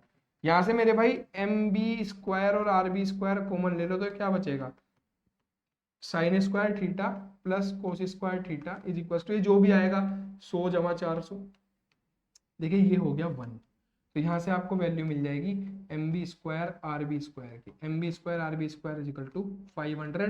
यहाँ से आपको MB इंटू RB की वैल्यू मिल जाएगी, MB इंटू RB की वैल्यू यहाँ से मिल गई आपको। ठीक है, अब इन दोनों में से बेटा एक वैल्यू आपको दी गई होगी, एक वैल्यू आपको दी गई होगी, मतलब इन सारी इक्वेशंस का इस्तेमाल करके आपकी फाइनल वैल्यू निकल के आ जाती है किसकी, तीनों की तीनों। क्या करेंगे आप, जो भी मास दिए हैं मास के लिए डायग्राम बनाएंगे, इस डायग्राम में जो भी फोर्सेस आएंगे, अगर आपको फोर्स यहाँ पे समझने में दिक्कत हो रही है, फोर्स का डायग्राम अलग बना लो। फोर्स कहाँ काम करेंगे हमेशा, एक्सेलरेशन के अपोजिट डायरेक्शन में काम करेंगे हमेशा, ठीक है। तो एक्स डायरेक्शन में फोर्स, वाई डायरेक्शन में फोर्स, एक्स वालों को जोड़ दिया, वाई वालों को जोड़ दिया, दोनों को डिवाइड कर दिया तो थीटा बी की वैल्यू आ गई। थीटा बी की वैल्यू आ गई तो मेरे भाई थीटा बी की वैल्यू आने के बाद आप इन दोनों को जोड़िए, साइन स्क्वायर थीटा और कोस स्क्वायर थीटा को जोड़िए, मतलब जो दो इक्वेशन, हर एक सवाल में यही होगा। एक सवाल आप करके देखना, हर साल आपके पेपर में दो दो सवाल भी आया बेटा, एक एक साल में दो दो सवाल भी। प्रीवियस ईयर क्वेश्चन पेपर उठा के चेक करा करो। M B R B sine theta equal to this, M B R B cos theta equal to this, दोनों को स्क्वायर करके जोड़ोगे, फाइनल वैल्यू आ जाएगी M B into R B का मान आपको पता चल जाएगा यहाँ से। ये क्या करा हमने, ये हमने करा स्टैटिक बैलेंसिंग। क्या करा मेरे भाई, ये हमने कर दी स्टैटिक बैलेंसिंग। आगे चलते हैं, अब बात कर लेते हैं, ये ग्राफिकल मेथड है इसका। कभी कभी आ जाता है ग्राफिकल मेथड से सोल्व करने के लिए। ग्राफिकल मेथड में कुछ नहीं करना होता आपको, जो नेट फोर्स, पहले जो एक्सिस है ना, सबसे पहले एक एक्स एक्सिस खींचो, ठीक है। जो फोर्स आया माना 10 न्यूटन आया, तो इसको स्केल मान लो। स्केलिंग आपको पता चलेगी, जो यूनिट नंबर 1 के न्यूमेरिकल की वीडियो मैंने अपलोड कर दी है बेटा, उसमें आपको पता चल जाएगा स्केलिंग क्या होती है। तो मैंने माना 10 newton is equal to 10 centimetre.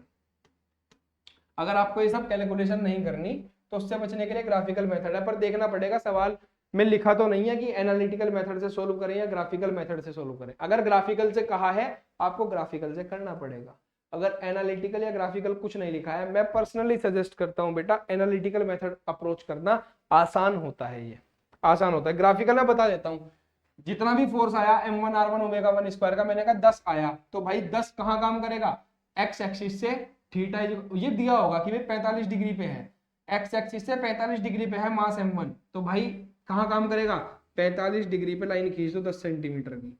मैंने मान लिया 10 न्यूटन को तो 10 सेंटीमीटर। दूसरा फोर्स ये रहा, ये कितना है, माना 8 न्यूटन आया, निकाल लोगे m2 r2 ओमेगा स्क्वायर से, 8 न्यूटन आया, बाहर की तरफ काम कर रहा है, ये कितने एंगल पे है, हॉरिजॉन्टल से 120 डिग्री पर। तो भैया यहाँ एक स्ट्रेट लाइन खींचो, इससे 120 डिग्री, 120 डिग्री पर ये हो गया हमारा कितना, F2। सिमिलरली F3 बेटा हॉरिजॉन्टल से 210 डिग्री पर है, तो हॉरिजॉन्टल से 210 डिग्री यहाँ बैठेगा, तो यहाँ पर खींच दी हमने लाइन, माना इसकी वैल्यू गई 10 न्यूटन, तो ये 10 सेंटीमीटर की लाइन खींच दी, ये 8 सेंटीमीटर की लाइन खींच दी। अब बस कुछ नहीं करना, फीटी लो, फीटी लेके इसके एंड पॉइंट को इसके एंड पॉइंट से मिला दो, ये जितनी लेंथ आई, मैंने कहा ये 15 सेंटीमीटर आ गई, तो बेटा बस यही 15 न्यूटन ही हमारा मान होगा किसका, अनबैलेंस्ड फोर्स का। ये क्या आ गया, ये आ गया mv rb omega square is equal to 15 newton. सीधा सीधा मान आ जाता है इससे। ग्राफिकल मेथड डायग्राम की मदद से सॉल्व करा जाता है, ठीक है। मैं मिटा देता हूं, मैंने बता दी मेथड इसकी, अब आपकी मर्जी है, देखो न्यूमेरिकल ग्राफिकल से भी करके देखो, आप एनालिटिकल से भी करके देखो, आसान लगेंगे आपको एनालिटिकल से ज्यादा। बेटा दूसरा केस आता है, most probable case for your examination, जिसके ऊपर न्यूमेरिकल आए हैं, आते हैं, और मुझे उम्मीद है कि आगे भी आते रहेंगे जीवन भर। इसमें क्या होता है, इसमें आपको हमेशा एक टेबल बनानी है, ये होती है balancing of several mass rotating in different plane. पहली लाइन में ही न्यूमेरिकल की में लिखा होगा कि सारे के सारे मास एक प्लेन में रोटेट कर रहे हैं कि अलग अलग प्लेन में, उसके अकॉर्डिंग हम अप्रोच करते हैं बेटा किसको, न्यूमेरिकल को। अगर अलग अलग प्लेन में है तो इस तरीके का डायग्राम बनेगा कि ये मेरी शाफ्ट है, पहला मास, दूसरा मास, तीसरा मास, इसकी रेडियस r1, इसकी रेडियस r2, इसकी रेडियस r3। डायनेमिक बैलेंसिंग करूंगा तो मेरी रिक्वायरमेंट क्या होगी, इनमें से किसी भी प्लेन के अंदर, मतलब इसकी सीध में, इसकी सीध में, इसकी सीध में मैं बैलेंसिंग मास नहीं लगा सकता, मुझे अलग लगाना पड़ेगा, और मुझे दो बैलेंसिंग मास लगाने पड़ेंगे, ये भी चीज हमने डिस्कशन करी थी। एक बैलेंसिंग मास से काम नहीं चलेगा, तो मैंने भैया दो बैलेंसिंग मास लगाए, एक मैंने लगाया एम आर रेडियस पे और एक लगाया मैंने M B R B radius पे, ठीक है। अब बस वही है, इसको मैंने डायग्राम से दर्शा दिया कि ये θ1, θ2, θ3, θ4 किसी किसी एंगल पे काम कर रहे हैं, जैसे पीछे कर रहे थे। इस सवाल के लिए जब भी आपको डिफरेंट प्लेन लिखा हुआ दिख जाए, आपको एक टेबल बनानी है बेटा, हमेशा एक टेबल बनानी है। इसमें क्या लिखना है, सबसे पहले आप लिखेंगे प्लेन, फिर मास, फिर रेडियस, फिर लेंथ, एम आर और एम आर एल। क्या है ये चीजें मैं बता देता हूं। आप इनमें से किसी भी एक प्लेन को रेफरेंस प्लेन मान लो। क्या कहा मैंने, किसी भी एक प्लेन को रेफरेंस प्लेन मान लो, और मैंने क्या कहा था, रेफरेंस प्लेन कोशिश करना हमेशा उसे मानना जिसके अंदर आपने एक बैलेंसिंग मास लगाया है, जिसकी आपको वैल्यू निकालनी है, ताकि उसकी वैल्यू 0 हो जाए, है ना। आपकी एक कैलकुलेशन स्टेप घट जाएगा। आप चाहो तो किसी और को भी मान सकते हो, पर एज ए बड़ा भाई मैं आपको सजेस्ट करूंगा आप इस वाले को मान लो या इस वाले को मान लो, ताकि आपकी एक वैल्यू 0 हो जाए सारी। मैंने कहा कि ये मेरा रेफरेंस प्लेन है, मैंने कहा कि ये मेरा रेफरेंस प्लेन है आरपी। तो इससे इधर इधर की जो वैल्यूज होंगी, अगर मैं लेंथ इससे इधर नापूंगा तो बोलूंगा पॉजिटिव, और इससे इधर नापूंगा तो बोलूंगा नेगेटिव। लेंथ मतलब डिस्टेंस, इस प्लेन से इस प्लेन की डिस्टेंस, इस मास की डिस्टेंस, इस प्लेन की डिस्टेंस और इस प्लेन की डिस्टेंस, ठीक है। अगर मैं राइट साइड में नापूंगा उसको लूंगा पॉजिटिव, इधर नापूंगा उसको लूंगा नेगेटिव। तो इसीलिए L1 जो है नेगेटिव में लिखी हुई है, और L2 L3 L4 बेटा पॉजिटिव में लिखी हुई है। आई होप ये चीज आपको समझ में आई होगी। सबसे पहले आपको प्लेन लिखना है टेबल में, न्यूमेरिकल, ये न्यूमेरिकल ही है बस, आप इसके न्यूमेरिकल खुद करेंगे, इसकी वीडियो में अपलोड नहीं करूंगा बेटा। ये मैं अप्रोच बता रहा हूं क्योंकि इसके ऊपर आना ही न्यूमेरिकल है, इसके ऊपर थ्योरी नहीं आनी आपके पेपर में, ठीक है। प्लेन, सबसे पहले प्लेन, इस प्लेन में कौन सा मास है m1, उसकी रेडियस कितनी है r1, उसकी लेंथ कितनी है, रेफरेंस प्लेन से उसकी डिस्टेंस कितनी है, रेफरेंस प्लेन से डिस्टेंस देखो लिखा हुआ है, रेफरेंस प्लेन से डिस्टेंस इधर पॉजिटिव इधर नेगेटिव, कितनी है -L1, माइनस में है। तो m1 r1 बेटा मैं फिर बार बार कह रहा हूं, इसके ऊपर न्यूमेरिकल करके जाना जरूर पेपर में यार, ये पेपर में रखे हुए मिलेंगे आपको, जितने भी मार्क्स का मैक्सिमम क्वेश्चन आता है उतने मार्क्स का न्यूमेरिकल रखा मिलेगा 2, ठीक है।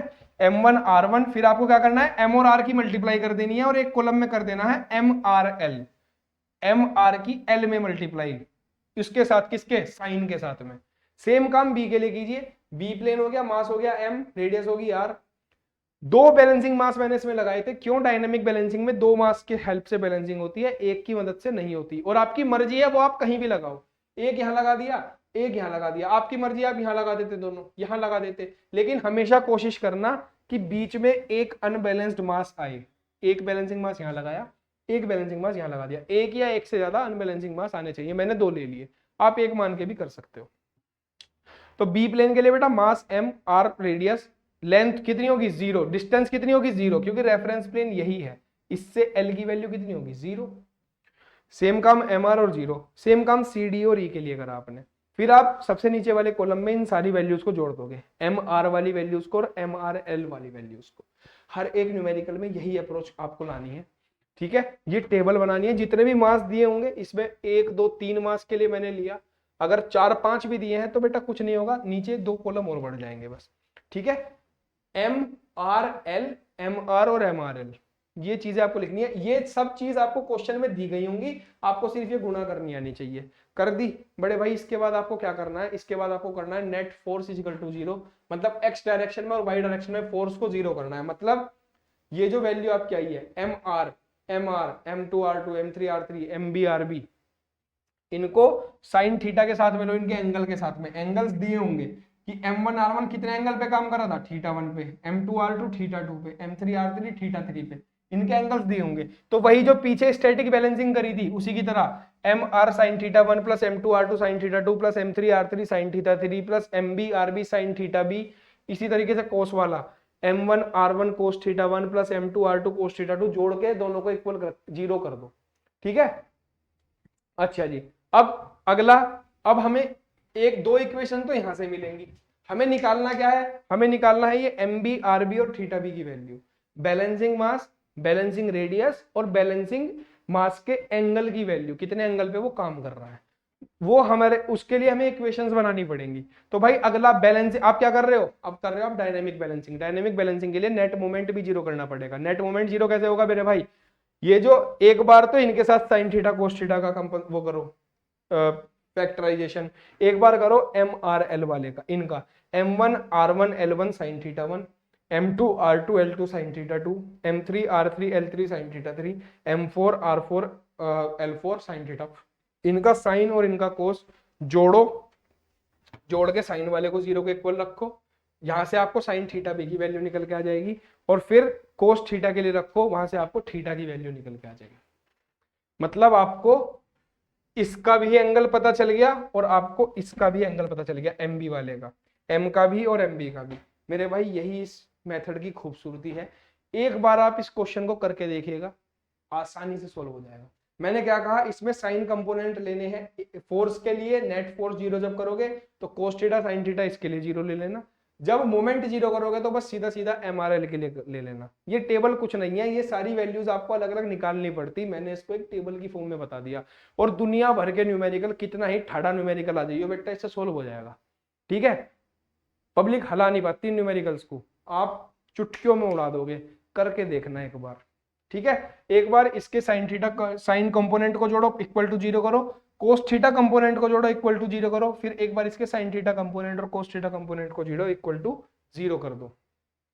ठीक है भाई, तो ये आपकी इक्वेशंस बन के आएंगी। यहाँ पे इस पूरी इक्वेशन में आपको सब चीजें पता है, सिर्फ थीटा बी की वैल्यू नहीं पता। यहाँ से आपको थीटा बी की वैल्यू पता चल जाएगी, एम आर की वैल्यू आपको यहाँ से मिल जाएगी ऊपर से, जो हमने स्टैटिक बैलेंसिंग में पीछे देखा था। एम आर की वैल्यू यहाँ से मिल जाएगी, थीटा बी की वैल्यू यहाँ से निकल जाएगी। जब आप कोस थीटा लगाओगे, कोस थीटा में आपको थीटा की वैल्यू पता चल जाएगी। थीटा क्या है, एंगल ऑफ मास एम, या फिर दूसरे बैलेंसिंग मास का एंगल, जो कि थीटा एंगल पे काम कर रहा है।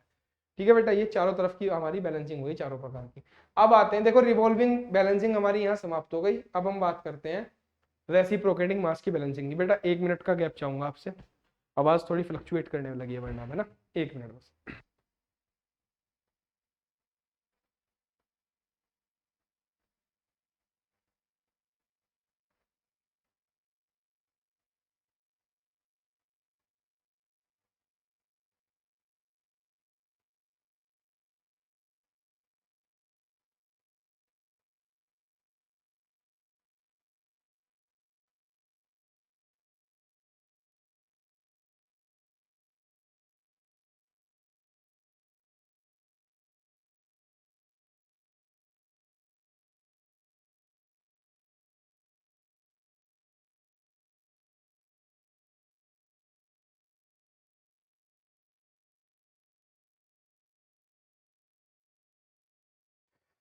चलिए बेटा डिस्कशन कंटिन्यू करते हैं अपना, है ना।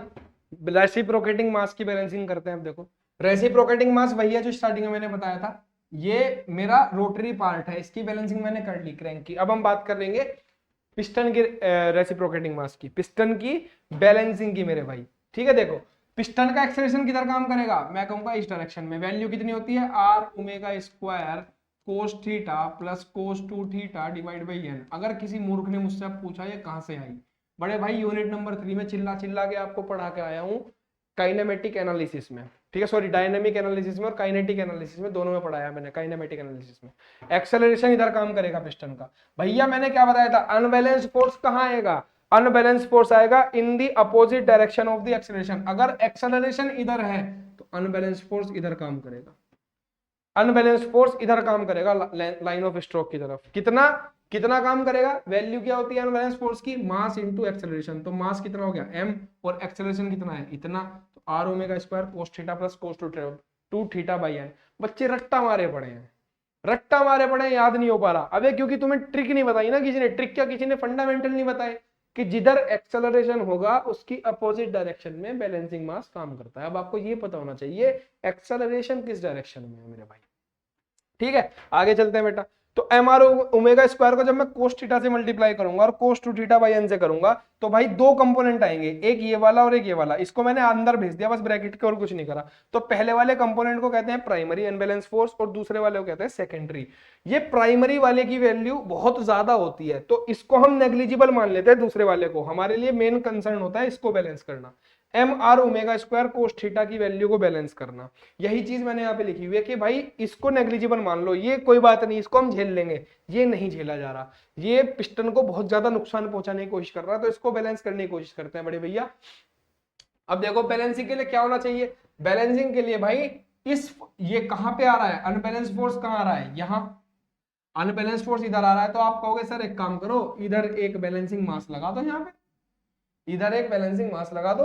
बिल्कुल वही करेंगे, बिल्कुल वही करेंगे भाई। देखो अनबैलेंस फोर्स इधर आ रहा था, तो मैंने क्या काम किया, मैंने दिमाग लगाया, मैंने कहा कि भाई मैं इधर एक फोर्स चाहता हूं, इधर एक फोर्स चाहता हूं। वो कैसे आएगा, ये जो क्रैंक है, जो क्रैंक है ना, क्रैंक के अगेंस्ट डायरेक्शन में एक बैलेंसिंग मास लगाओ जिसकी वैल्यू होगी बी।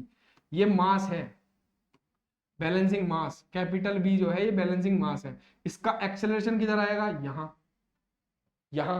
अब देखो पिस्टन के अपोजिट डायरेक्शन में तो हम कुछ लगा नहीं सकते, तो हमें यहीं से बैलेंसिंग देनी पड़ेगी ना। यहाँ पे बैलेंसिंग कैसे देंगे भैया, क्रैंक के अपोजिट डायरेक्शन में एक बैलेंसिंग मास लगाओ, जिसको मैंने बी माना है, जिसको मैं अब तक एम बी कह रहा था उसको मैं कैपिटल बी कह रहा हूं, और ये रेडियस पे काम कर रहा है स्मॉल बी पे। तो बताओ इसका एक्सेलरेशन किधर होगा, एक्स। अब ये घूमेगा, देखो ये क्रैंक ये है, ये क्रैंक है, इसके अपोजिट डायरेक्शन में यहां मास लगा दिया तो ये क्रैंक के साथ साथ ऐसे घूमेगा इस तरीके से, ऐसा मानो आप। ठीक है, इतना इस यहां से ऊपर का हिस्सा क्रैंक है और यहां से नीचे का हिस्सा बैलेंसिंग मास है। ये है स्मॉल बी, इसका मास है कैपिटल बी। तो भैया एक चीज बताओ, एक्सेलरेशन इधर आएगा तो बैलेंसिंग फोर्स इधर आएगा कि नहीं, कितना, B into B omega square. अबे एम आर ओमेगा स्क्वायर, ये एम है ये आर है ये omega square, M R omega square. ठीक है, तो इसके दो कंपोनेंट कर दो बेटा। अगर ये क्रैंक हमारी अभी थीटा एंगल पे है ना, तो ये भी उतने ही एंगल पे होगा। ज्योमेट्री से पता चल रहा है, क्रैंक जितना क्रैंक घूमेगी उतना ये घूमेगा, क्योंकि साथ में जुड़ा हुआ है क्रैंक के बिल्कुल। तो इसके दो कंपोनेंट आएंगे, एक आएगा इस डायरेक्शन में B B omega square cos theta, और एक आएगा इस डायरेक्शन में B B omega square sine theta. अब देखो बैलेंसिंग के लिए हमें क्या चाहिए कि ये वाला फोर्स इक्वल टू हो जाना चाहिए इसके, कर दो। हमने कहा नेट लेंथ ऑफ स्ट्रोक के अलोंग, ये जो लेंथ ऑफ स्ट्रोक है इसके अलोंग नेट फोर्स 0 कर दो, मतलब अनबैलेंस्ड फोर्स इक्वल टू हो जाना चाहिए इसके, तो बैलेंसिंग हो जाएगी, फोर्स आना बंद हो जाएगा। कोई बात नहीं, कर दो भाई, कर दिया।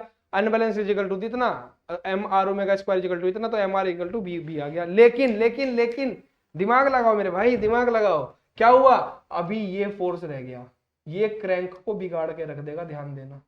कितना, B B omega square sine theta, ये फोर्स रह गया।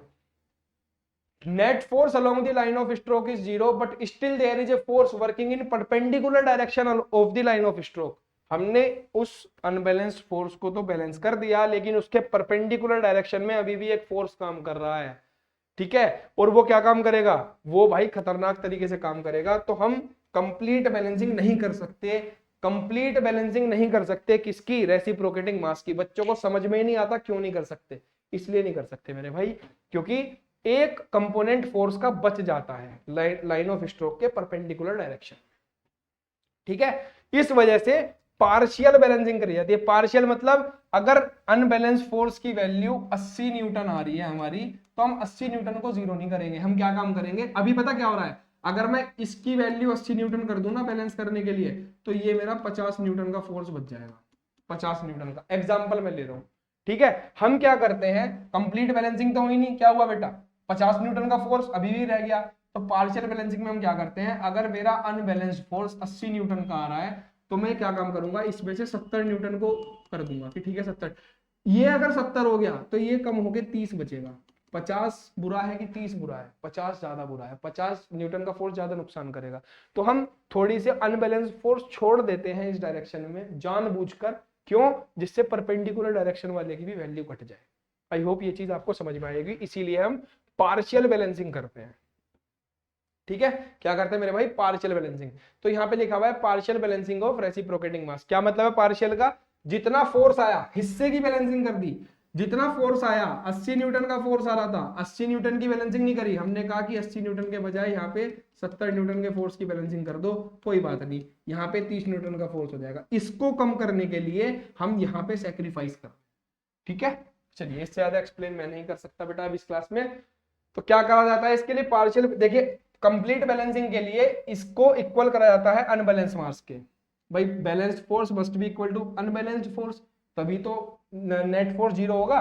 ये एक चीज हमने यहाँ पे करी थी। अब क्या करेंगे हम, अब हम करेंगे b into B is less than m into R. इसका क्या मतलब है कि भाई, और ये मास कौन सा है, ये मास ध्यान रखना, ये अब इसका मास नहीं है मेरे भैया, ये पता किसका मास है, ये हमारा मास है किसका, पिस्टन का, क्योंकि रेसिप्रोकेटिंग मास को वो कर रहे हैं, हम बैलेंस कर रहे हैं। तो इसकी वैल्यू b इंटू बी की, मतलब M B into R B, balancing mass और बैलेंसिंग रेडियस जो अब तक हम कर रहे थे इसके बराबर आ जानी चाहिए थी। अब हम इसको कम कर देते हैं, ठीक है। कम क्या, इधर इधर कम होगा, इधर कि भाई थोड़े से हिस्से की बैलेंसिंग कर दो। अगर ये वैल्यू 50 आ रही है तो कोई बात नहीं, 50 के बजाय 40 की बैलेंसिंग कर दो आप। तो बी को कम करा जाता है किससे, m इंटू आर से, और c हमेशा 1 से नीचे होगा। अब जब इसको इक्वल टू करेंगे तो इधर एक कांस्टेंट आएगा c, उस c की वैल्यू कितनी होगी, बी अपॉन एम आर। और c हमेशा क्या होता है, इसको बोलते हैं fraction of reciprocating mass which is to be balanced. मतलब टोटल जो फोर्स था उसका कितना हिस्सा, कितना पोर्शन आप बैलेंस करना चाहते हो, वो होता है c। सी की वैल्यू कितनी होगी, B B upon M into R. तो अब क्या होगा बेटा, अब क्या होगा, मैंने कहा B B is less than C into M, less than M into R, तो B B equal to C into M R. यहाँ से सी की वैल्यू आ जाएगी B into B upon M into R. और एक्चुअल में ये value आपको क्वेश्चन में दी होती है कि 10% पार्शियल बैलेंसिंग करनी है, 5% करनी है, कितने परसेंट, परसेंटेज में होती है ये वैल्यू, ठीक है, कितने परसेंट आपको पार्शियल बैलेंसिंग करनी है मास की। तो अब जब आप बैलेंसिंग फोर्स निकालोगे वो कितना आएगा, F F unbalanced along the line of stroke, line of stroke ही है, तो इसमें से टोटल ये घटा दो, ये हमेशा ज्यादा होगा, इसमें से घटा दो, तो घटा दिया भाई, बी बी कितना है, एम इंटू आर सी रखेंगे तो अब वैल्यू ही आ जाएगी M R omega square cos theta into 1 minus C. Perpendicular line में कितना बचा, परपेंडिकुलर लाइन में बचा B B omega square sine theta C, मतलब M R omega square sine theta into C. ठीक है, यहां से बी बी की वैल्यू रख दी बस। तो मेरे भाई ये आपको याद होना चाहिए। चलिए आगे चलते हैं, ये वही है नेट अनबैलेंस फोर्स कितना बचा, कि भाई लाइन ऑफ स्ट्रोक के लोग इतना काम कर रहा था, परपेंडिकुलर डायरेक्शन में इतना काम कर रहा है, कहां से आया, ये आया, लाइन ऑफ स्ट्रोक के लोग इतना M R omega square cos theta into 1 minus C, और परपेंडिकुलर में कितना है M R omega square sine theta into C. तो नेट कितना हो जाएगा, दोनों के बीच में एंगल कितना है, 90 डिग्री नेट हो जाएगा, दोनों का स्क्वायर करके ऐसे उसमें रख दो स्क्वायर रूट में, तो आपका नेट स्क्वायर फोर्स जो आता है वो आता है इतना। नेट जो अनबैलेंस फोर्स आता है रेसिप्रोकेटिंग मास पे during the partial balancing, M R omega square into cos square theta 1 minus C का whole square plus sine square theta into C square. मैं फिर कहता हूं रट्टा नहीं मारना है, चीजों को समझो। अगर ये आपको समझ में आ गया कि ये कैसे कैसे करा मैंने, तो बेटा आप आराम से फॉर्मूले निकाल सकते हो। ठीक है, बंदे रट्टा मारने में ज्यादा ध्यान देते हैं, फिर भूल जाते हैं कि वहां पे सी था कि बी बी था कि ओमेगा स्क्वायर था। अबे तुम्हारा पढ़ने का तरीका ही वाहियात है, तुम रट्टा ज्यादा मारते हो। समझा करो, चीजों को समझने में आसानी होती है। ठीक है बेटा, और ये बैलेंसिंग अनबैलेंस फोर्स कब मिनिमम होगा, जब सी की वैल्यू 1/2 होगी, मतलब, और इसी के बेसिस पे बैलेंसिंग करी भी जाती है। ज्यादातर केसेस में माना जाता है कि आधे फोर्स की बैलेंसिंग कर देते हैं, तो उस वक्त पे अनबैलेंस फोर्स मिनिमम आता है M R omega square upon 2। ठीक है, ये अनबैलेंसिंग हो गई।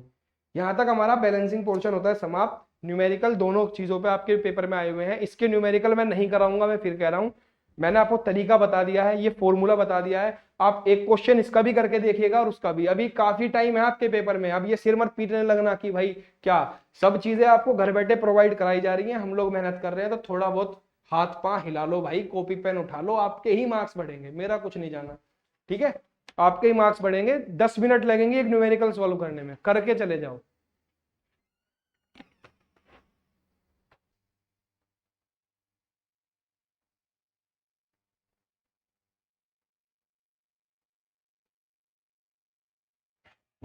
ठीक है बेटा, चलिए बैलेंसिंग खत्म होता है, अब चलते हैं गवर्नर की तरफ।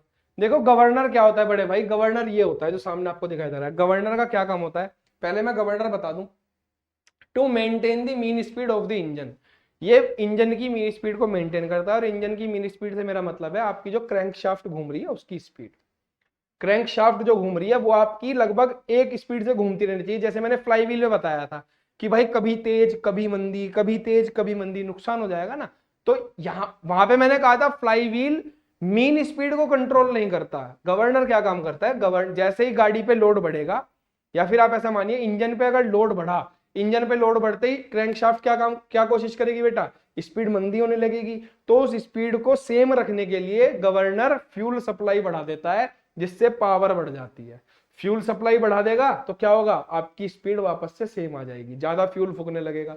और जब लोड घटता है इंजन पे, जैसे ही लोड घटेगा तो स्पीड बढ़ने लगेगी, शाफ्ट की लोड घटने लगा, स्पीड बढ़ने लगेगी, तो गवर्नर फ्यूल सप्लाई को कम कर देता है। कम कर कर उसके ऊपर से आपकी जो वेलोसिटी है उसको, या एंगुलर वेलोसिटी को कांस्टेंट करने की कोशिश करता है, मीन स्पीड को मेंटेन करने की कोशिश करता है।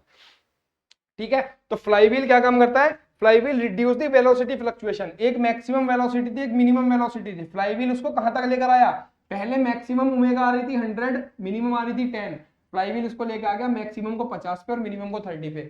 Flywheel fluctuation of energy, fluctuation of speed को कम करता है। गवर्नर क्या काम करता है, इन दोनों वैल्यूज के बीच में 50 से 30 के बीच में एक वैल्यू पकड़ लेगा कि देखिए मस्त आपकी शाफ्ट को ना, क्रैंक शाफ्ट को इस स्पीड पे घुमाऊंगा। मैंने कहा कि ये मीन स्पीड है, माना मैं मान रहा हूं 20, तो आपकी ओमेगा जो है 20 पे घूमती रहेगी।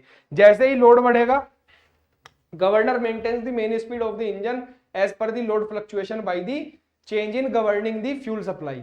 यहाँ से बेटा डेरिवेशन भी आता है इस चैप्टर से, 2-2 नंबर की डेफिनेशंस तो आती ही आती हैं, एक पेपर ऐसा नहीं गया जिसमें ना ही हो, और न्यूमेरिकल भी आए हैं आपके पेपर में।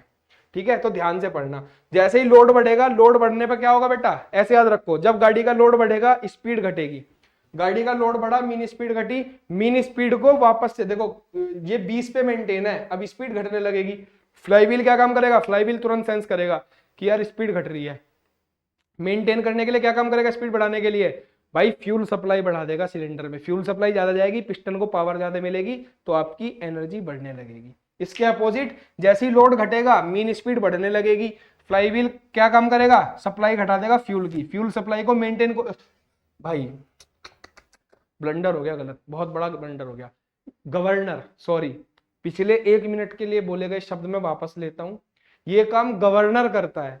जैसे ही लोड बढ़ेगा मीन स्पीड घटेगी, मीन स्पीड घटते ही बेटा गवर्नर इस चीज को सेंस करेगा और फ्यूल सप्लाई बढ़ा देगा, ठीक है, ताकि आपकी मीन स्पीड बढ़ सके। और जैसे ही लोड घटेगा मीन स्पीड बढ़ेगी, लोड गाड़ी के ऊपर से घट गया इंजन के ऊपर से, तो मीन स्पीड बढ़ेगी, मीन स्पीड को कंट्रोल करने के लिए गवर्नर क्या काम करेगा, अब सेंस करेगा इस चीज को और फ्यूल सप्लाई को घटा देगा। तो आपकी गाड़ी में, बाइक में जो फ्यूल सप्लाई कंट्रोल करता है वो गवर्नर करता है, फ्लाईव्हील नहीं करता। मैं माफी चाहूंगा, फ्लाईव्हील जिसने सुना था बेटा, गलती हाथ जोड़ के माफी, मुझसे जो है बहुत बड़ी गलती हो गई। फ्लाईव्हील क्या काम करता है, फ्लाईव्हील करता है वेलोसिटी फ्लक्चुएशंस को कम, और गवर्नर करता है मीन स्पीड को मेंटेन। बस इतना ही बताना था। कितने प्रकार के गवर्नर होते हैं, गवर्नर सेंट्रीफ्यूगल होते हैं और इनर्शिया होते हैं। सेंट्रीफ्यूगल गवर्नर भाई वो होते हैं जो कि सेंट्रीफ्यूगल फोर्स की मदद से आपके फ्यूल की सप्लाई को चेंज करते हैं या फिर मीन स्पीड को मेंटेन करते हैं। कैसे, अभी आपको बताऊंगा। सेंट्रीफ्यूगल में 2 टाइप के होते हैं मेरे भाई, पेंडुलम टाइप और लोडेड टाइप। पेंडुलम टाइप और लोडेड टाइप, पेंडुलम में होता है वाट गवर्नर, लोडेड टाइप में डेड वेट टाइप और spring loaded type. SSC JE RRB JE के पेपर उठा के देख लेना, इस एक पेज से जो आपके सामने है, हर साल में 2-2 सवाल मिल जाएंगे, हर साल में, ठीक है। लोडेड टाइप होता है, लोडेड टाइप में 2 होते हैं, डेड वेट टाइप और spring loaded type. Dead weight में होते हैं पोर्टर और प्रोएल, ये साइंटिस्टों के नाम है, वाट साइंटिस्ट का नाम है, पोर्टर भी और प्रोएल भी साइंटिस्ट का नाम है, हार्टनेल, पिकरिंग, विल्सन, हार्टंग, ये सब साइंटिस्ट के नाम है, ये सब अपने अपने गवर्नर बनाते चले गए। स्प्रिंग लोडेड में बेटा हार्टनेल, पिकरिंग, विल्सन और हार्टनेल, हमें पता कौन से पढ़ने हैं, वाट, पोर्टर और प्रोएल, ये पढ़ेंगे हम। चलिए बेटा, तो अब बात करते हैं सेंट्रीफ्यूगल गवर्नर की। सेंट्रीफ्यूगल गवर्नर क्या करते हैं, based on the centrifugal force of the rotating balls. अब मैं इस इमेज पे आता हूं और इस इमेज को यहां लगा देता हूं, इस इमेज की लोकेशन गलत थी, देखिए, based on the centrifugal force of the rotating balls, मतलब रोटेटिंग बॉल होती है इसमें, देखो ये होता है आपका सेंट्रीफ्यूगल गवर्नर। क्या होगा बेटा, देखो ध्यान से देखना, इसके अंदर बहुत सारी चीजें होती हैं, डायग्राम कभी कभी डायरेक्ट डायग्राम बनाने के लिए आता है, तो मैंने यहाँ पे ब्लॉक डायग्राम भी बनाया हुआ है। देखो ये गवर्नर है आपका, इसको बोलते हैं स्लीव, इसको बोलते हैं स्लीव, ठीक है, ये आपकी स्लीव है, और ये बल्कि ये तो पूरी की पूरी स्लीव है, सॉरी ग्रीन वाली नहीं, ये आपकी स्लीव है, स्लीव ऊपर नीचे अप डाउन जाएगी।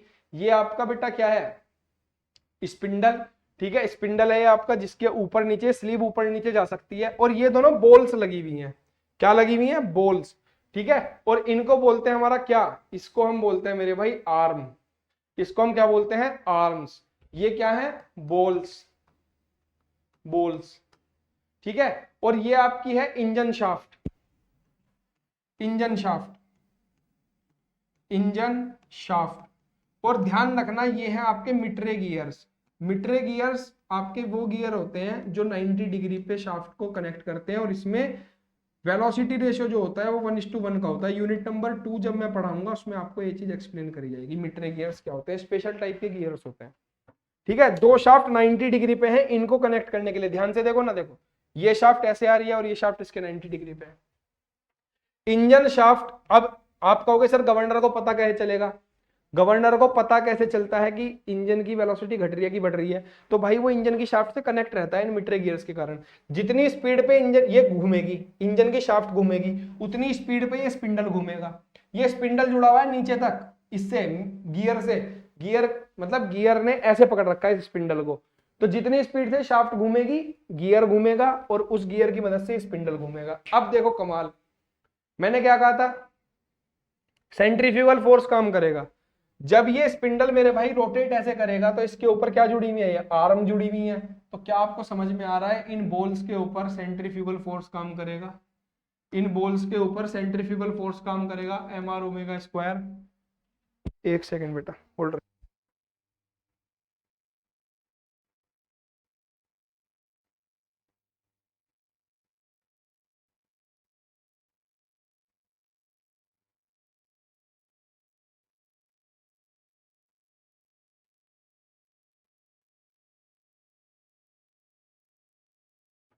देखिए बेटा, इन बॉल्स के ऊपर करेगा सेंट्रीफ्यूगल फोर्स का। मैं आपको बता देता हूं, जैसे जैसे स्पिंडल घूमेगा अगर स्पीड बढ़ेगी तो ये बॉल्स बाहर की तरफ जाने लगेंगी। किसी चीज की आप स्पीड बढ़ाओ तो उसके ऊपर सेंट्रीफ्यूगल फोर्स ये बाहर की तरफ जाने लगेंगी बॉल्स। जैसे ही स्पिंडल की स्पीड बढ़ेगी, इंजन की स्पीड बढ़ेगी, स्पिंडल तेज तेज घूमेगा, ये बॉल्स बाहर की तरफ जाने लगेंगी। जैसे ही ये बाहर की तरफ जाएंगी, इस इस स्लीव से, अब यहां पे देखो, इस स्लीव से बेटे बेल एंड क्रैंक लीवर जुड़ा होता है। बेल एंड क्रैंक लीवर एक स्पेशल टाइप का मैकेनिज्म होता है जिसमें हर एक लिंक के बीच में 90 डिग्री का एंगल होता है, और ये 90 डिग्री का एंगल मेंटेन रहता है हमेशा। ये 90 डिग्री का एंगल नहीं बदलता कभी भी। और ये bell and crank lever mechanism सीधा जाता है भाई इंजन के पाइप के अंदर। ये है देखो इंजन के लिए सप्लाई, यहां से फ्यूल आ रहा है, ये टैंक से आ रहा है फ्यूल हमारा, और इधर जा रहा है, ये होता है थ्रोटल बॉल मतलब टोटी। जैसे ही, अब आप इमेजिन करो, जैसे ही ये बॉल्स बाहर की तरफ जाएंगी, ये जो आर्म जुड़ी हुई है ये स्लीव को ऊपर की तरफ उठाएंगी। बॉल्स बाहर की तरफ कब जाएंगी? जब आपकी स्पीड बढ़ेगी। स्पीड कब बढ़ेगी? जब आपका लोड घटेगा। लोड घटी तो स्पीड बढ़ी, और लोड बढ़ा तो स्पीड घटी। गाड़ी में 10 आदमी बैठोगे तो तेज नहीं चला सकते, गाड़ी में एक आदमी बैठेगा तो तेज चला सकते हो। लोड घटेगा तो स्पीड बढ़ेगी, मतलब लोड घट रहा है इंजन के ऊपर, तो ये शाफ्ट स्लो, ये शाफ्ट तेज घूमनी स्टार्ट हुई। उसको स्पिंडल को पता चला, गवर्नर को पता चला कि शाफ्ट तेज घूम रही है। कैसे? बॉल्स बाहर की तरफ जाने लगी। जैसे ही बॉल्स बाहर जाएंगी वो स्लीव को ऊपर खींचेंगी। स्लीव के ऊपर खींचते ही बेटा ये bell and crank lever mechanism जो है ना, ये इस थ्रोटल वाल्व को बंद कर देगा। बंद कर देगा मतलब एरिया घटा देगा, इसको चोक करने की कोशिश करेगा। तो क्या होगा? फ्यूल सप्लाई घट जाएगी। इसके अपोजिट अगर आपकी स्पिंडल स्लो हो जाए, घूमती घूमती मंदी होने लगे, तो क्या होगा? बॉल्स अंदर की तरफ आने लगेंगी। बॉल्स अंदर आएंगी तो ये लिंक देखो ना, ये वाले लिंक दोनों ये स्लीव को नीचे की तरफ पुश करेंगे। नीचे की तरफ पुश करेंगे तो भाई ये थ्रोटल वाल्व खुलना स्टार्ट हो जाएगा, मतलब सप्लाई बढ़ जाएगी। यही होता है सेंट्रीफ्यूगल गवर्नर का काम। आई होप आपको समझ में आया होगा। यही होता है सेंट्रीफ्यूगल गवर्नर का काम। लोड बढ़ा, लोड बढ़ते स्पीड घटी, स्पीड घटने से फ्लाई बॉल बाहर की तरफ गई, बाहर की तरफ गई तो स्लीव नीचे आएगी। देखो, अगर फ्लाई बॉल्स बाहर की तरफ गई, फ्लाई बॉल्स बाहर की तरफ गई, फ्लाई बॉल्स बाहर की तरफ गई तो फ्यूल, ये क्या होगा? स्लीव हमारी डाउनवर्ड मूव करेगी और फ्यूल सप्लाई बढ़ जाएगी। फ्यूल सप्लाई बढ़ जाएगी। ठीक है, इसके अपोजिट बेटा, इसके अपोजिट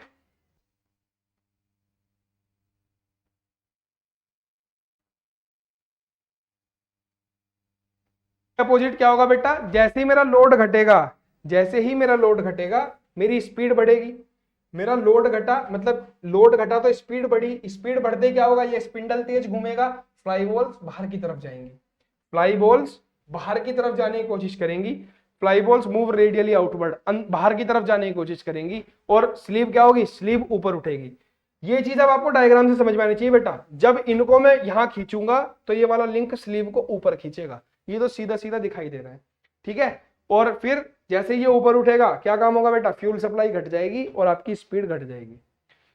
अब यहाँ पे ना स्टॉपर लगे होते हैं। आप कहोगे सर ये स्लीव कितनी ऊपर जा सकती है? बड़े भैया यहाँ पे स्टॉपर्स लगे होते हैं। ऐसा नहीं होता कि हमारे पिताजी का राज है हम कहीं तक पहुंचा दें।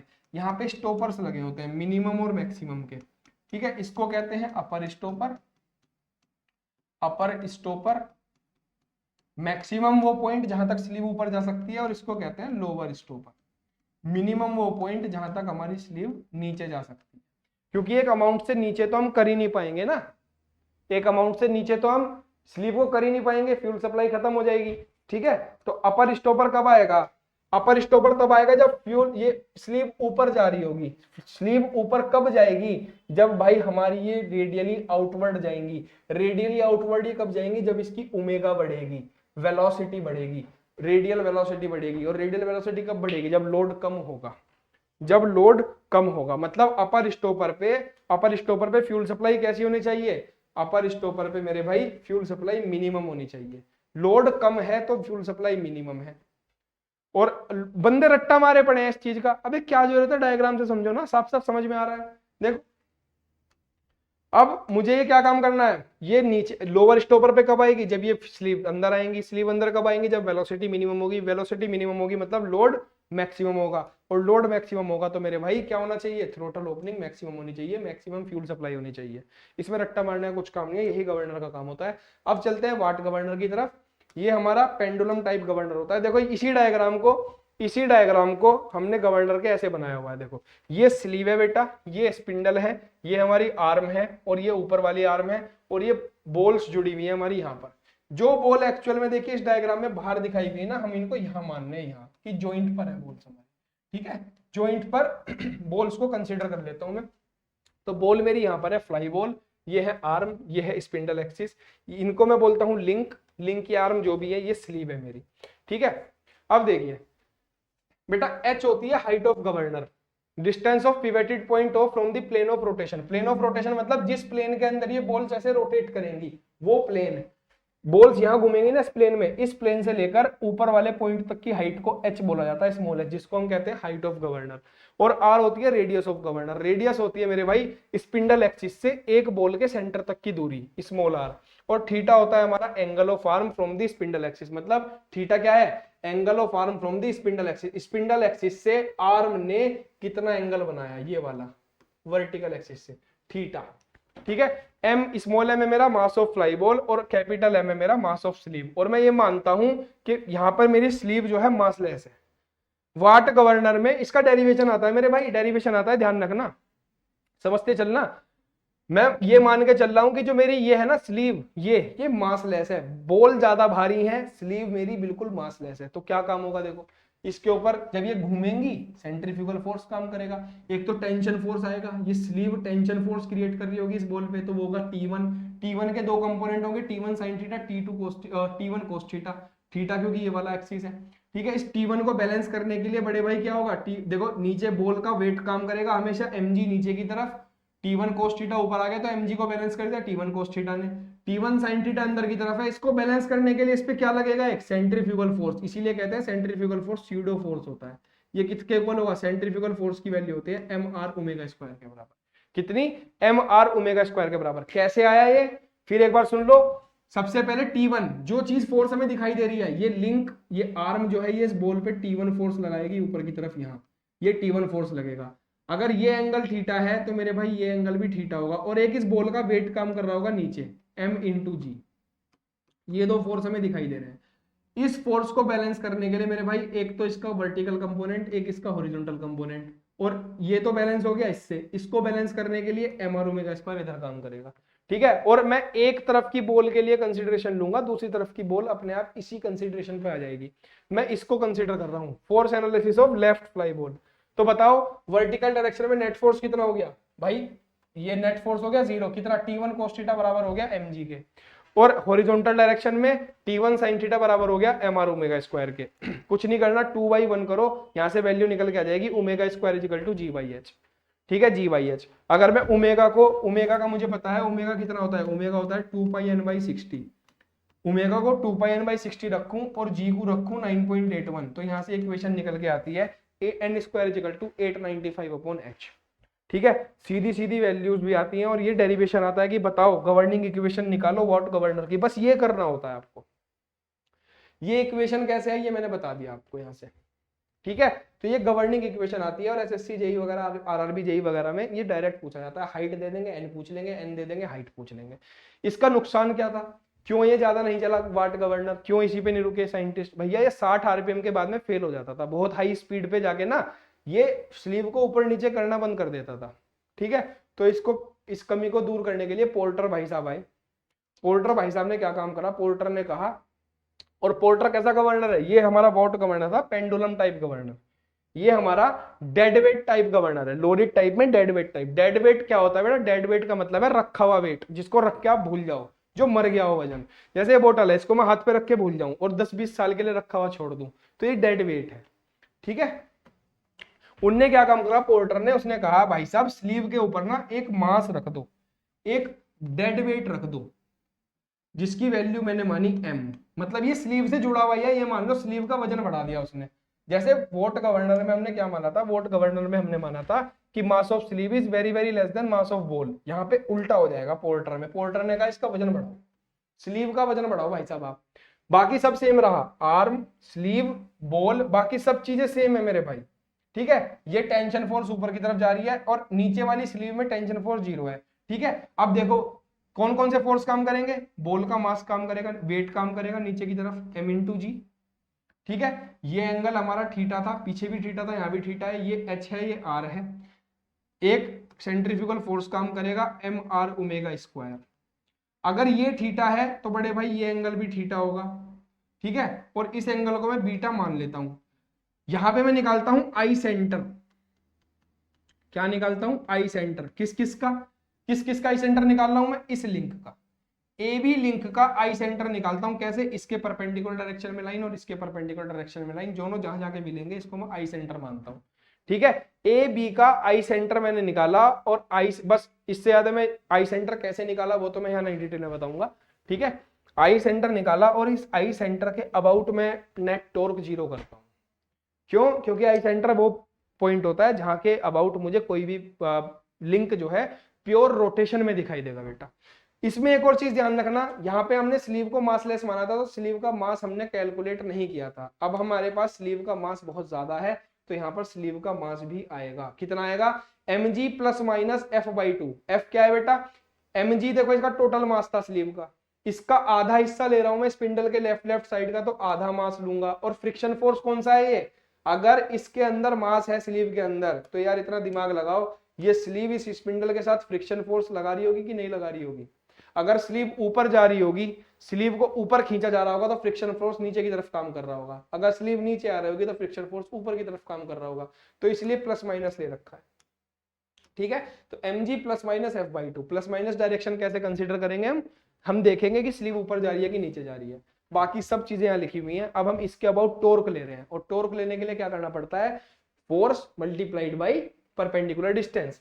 आई सेंटर के अबाउट जब मैं टॉर्क लूंगा बेटा, कौन कौन से फोर्स आ रहे हैं, देखो एक फोर्स आ रहा है mr ओमेगा स्क्वायर, बॉल को कंसीडर कर रहा हूँ, एंटी क्लॉकवाइज को पॉजिटिव, क्लॉकवाइज को नेगेटिव। देखो ये फोर्स बॉल को इधर खींचने की कोशिश कर रहा है, मतलब एंटी क्लॉकवाइज डायरेक्शन में। तो आई सेंटर से इस फोर्स की परपेंडिकुलर डिस्टेंस क्या है, देखो ये है परपेंडिकुलर डिस्टेंस। कितनी है बेटा, ए मान रखा है इसको मैंने, तो mr ओमेगा स्क्वायर इंटू ए। फिर दूसरा फोर्स कौन सा है आपका, होगा सर दूसरा फोर्स एक वो mg वाला है, तो mg प्लस माइनस f/2 कहाँ काम कर रहा है, देखो c प्लस बी डिस्टेंस पे। ये है c, ये है c और ये है b, तो c प्लस बी डिस्टेंस पे। और ये क्या काम कर रहा है, ये इसको क्लॉकवाइज घुमाने की कोशिश कर रहा है, तो मैं क्लॉकवाइज को नेगेटिव मान के चल रहा हूँ। माइनस एक फोर्स काम कर रहा है मेरा ये वाला वेट, वेट काम कर रहा है कितनी डिस्टेंस पे, c पे, और ये क्लॉकवाइज घुमाएगा तो ये भी माइनस कर दिया। रट्टा मारे पड़े हैं लोग बाग बेटा। ये फोर्स एनालिसिस देखिए, ये तो मैकेनिक्स की चीज है यार, शर्म करो, मैकेनिक्स में सिखाई जाती है ये। अब कोई बोला कि सर ये वाला भूल गए आप, बहुत भुंडा कुछ कह दूंगा मेरे भाई मैं। ये T1 फोर्स है बेटा, और ये देखो कहां से निकल के जा रहा है, लाइन ऑफ एक्शन इसकी इससे होके जा रही है आई सेंटर से, तो भैया इसका टॉर्क जो है 0 हो जाएगा क्योंकि लाइन ऑफ एक्शन सेम है। याद करो बैलेंसिंग में भी पढ़ के आए हैं, सेम प्लेन में अगर कोई फोर्स आ रहा है तो उसकी लाइन ऑफ एक्शन सेम हो जाती है और उसका नेट मोमेंट 0 हो जाता है। ठीक है, यही है हमारा, यही है बस पोर्टर गवर्नर। ये इक्वेशन बन गई, इस इक्वेशन को बस आगे कुछ कुछ करके सोल्व कर दिया बेटा और लास्ट वैल्यू निकल के आती है 895/h 1 plus mg plus minus f/2mg 1 plus k। कुछ कुछ जो करा है वो प्योर मैथमेटिक्स है, ट्रिग्नोमेट्री है, आपके सामने लिखा हुआ है। वीडियो को पॉज करके तसल्ली में देख लो, एक एक लाइन लिखी हुई है कहां से क्या आया। ये पिछले पेज से इक्वेशन उठाई है। फिर एक बार ट्राइंगल कंसीडर करा ओडीए, ओडीए ट्राइंगल मेरे भाई ये है ओडीए, इस ट्राइंगल को कंसीडर करा। एक बार कंसीडर करा एआईई, एआईई ट्राइंगल आपका ये है। इन दोनों से कुछ कुछ करा है मैंने, टेन थीटा की वैल्यू निकाली है दोनों से। यहां से टेन थीटा की वैल्यू निकालूंगा तो कितनी आ जाएगी r/h, और यहां से निकालूंगा तो आ जाएगी c/a।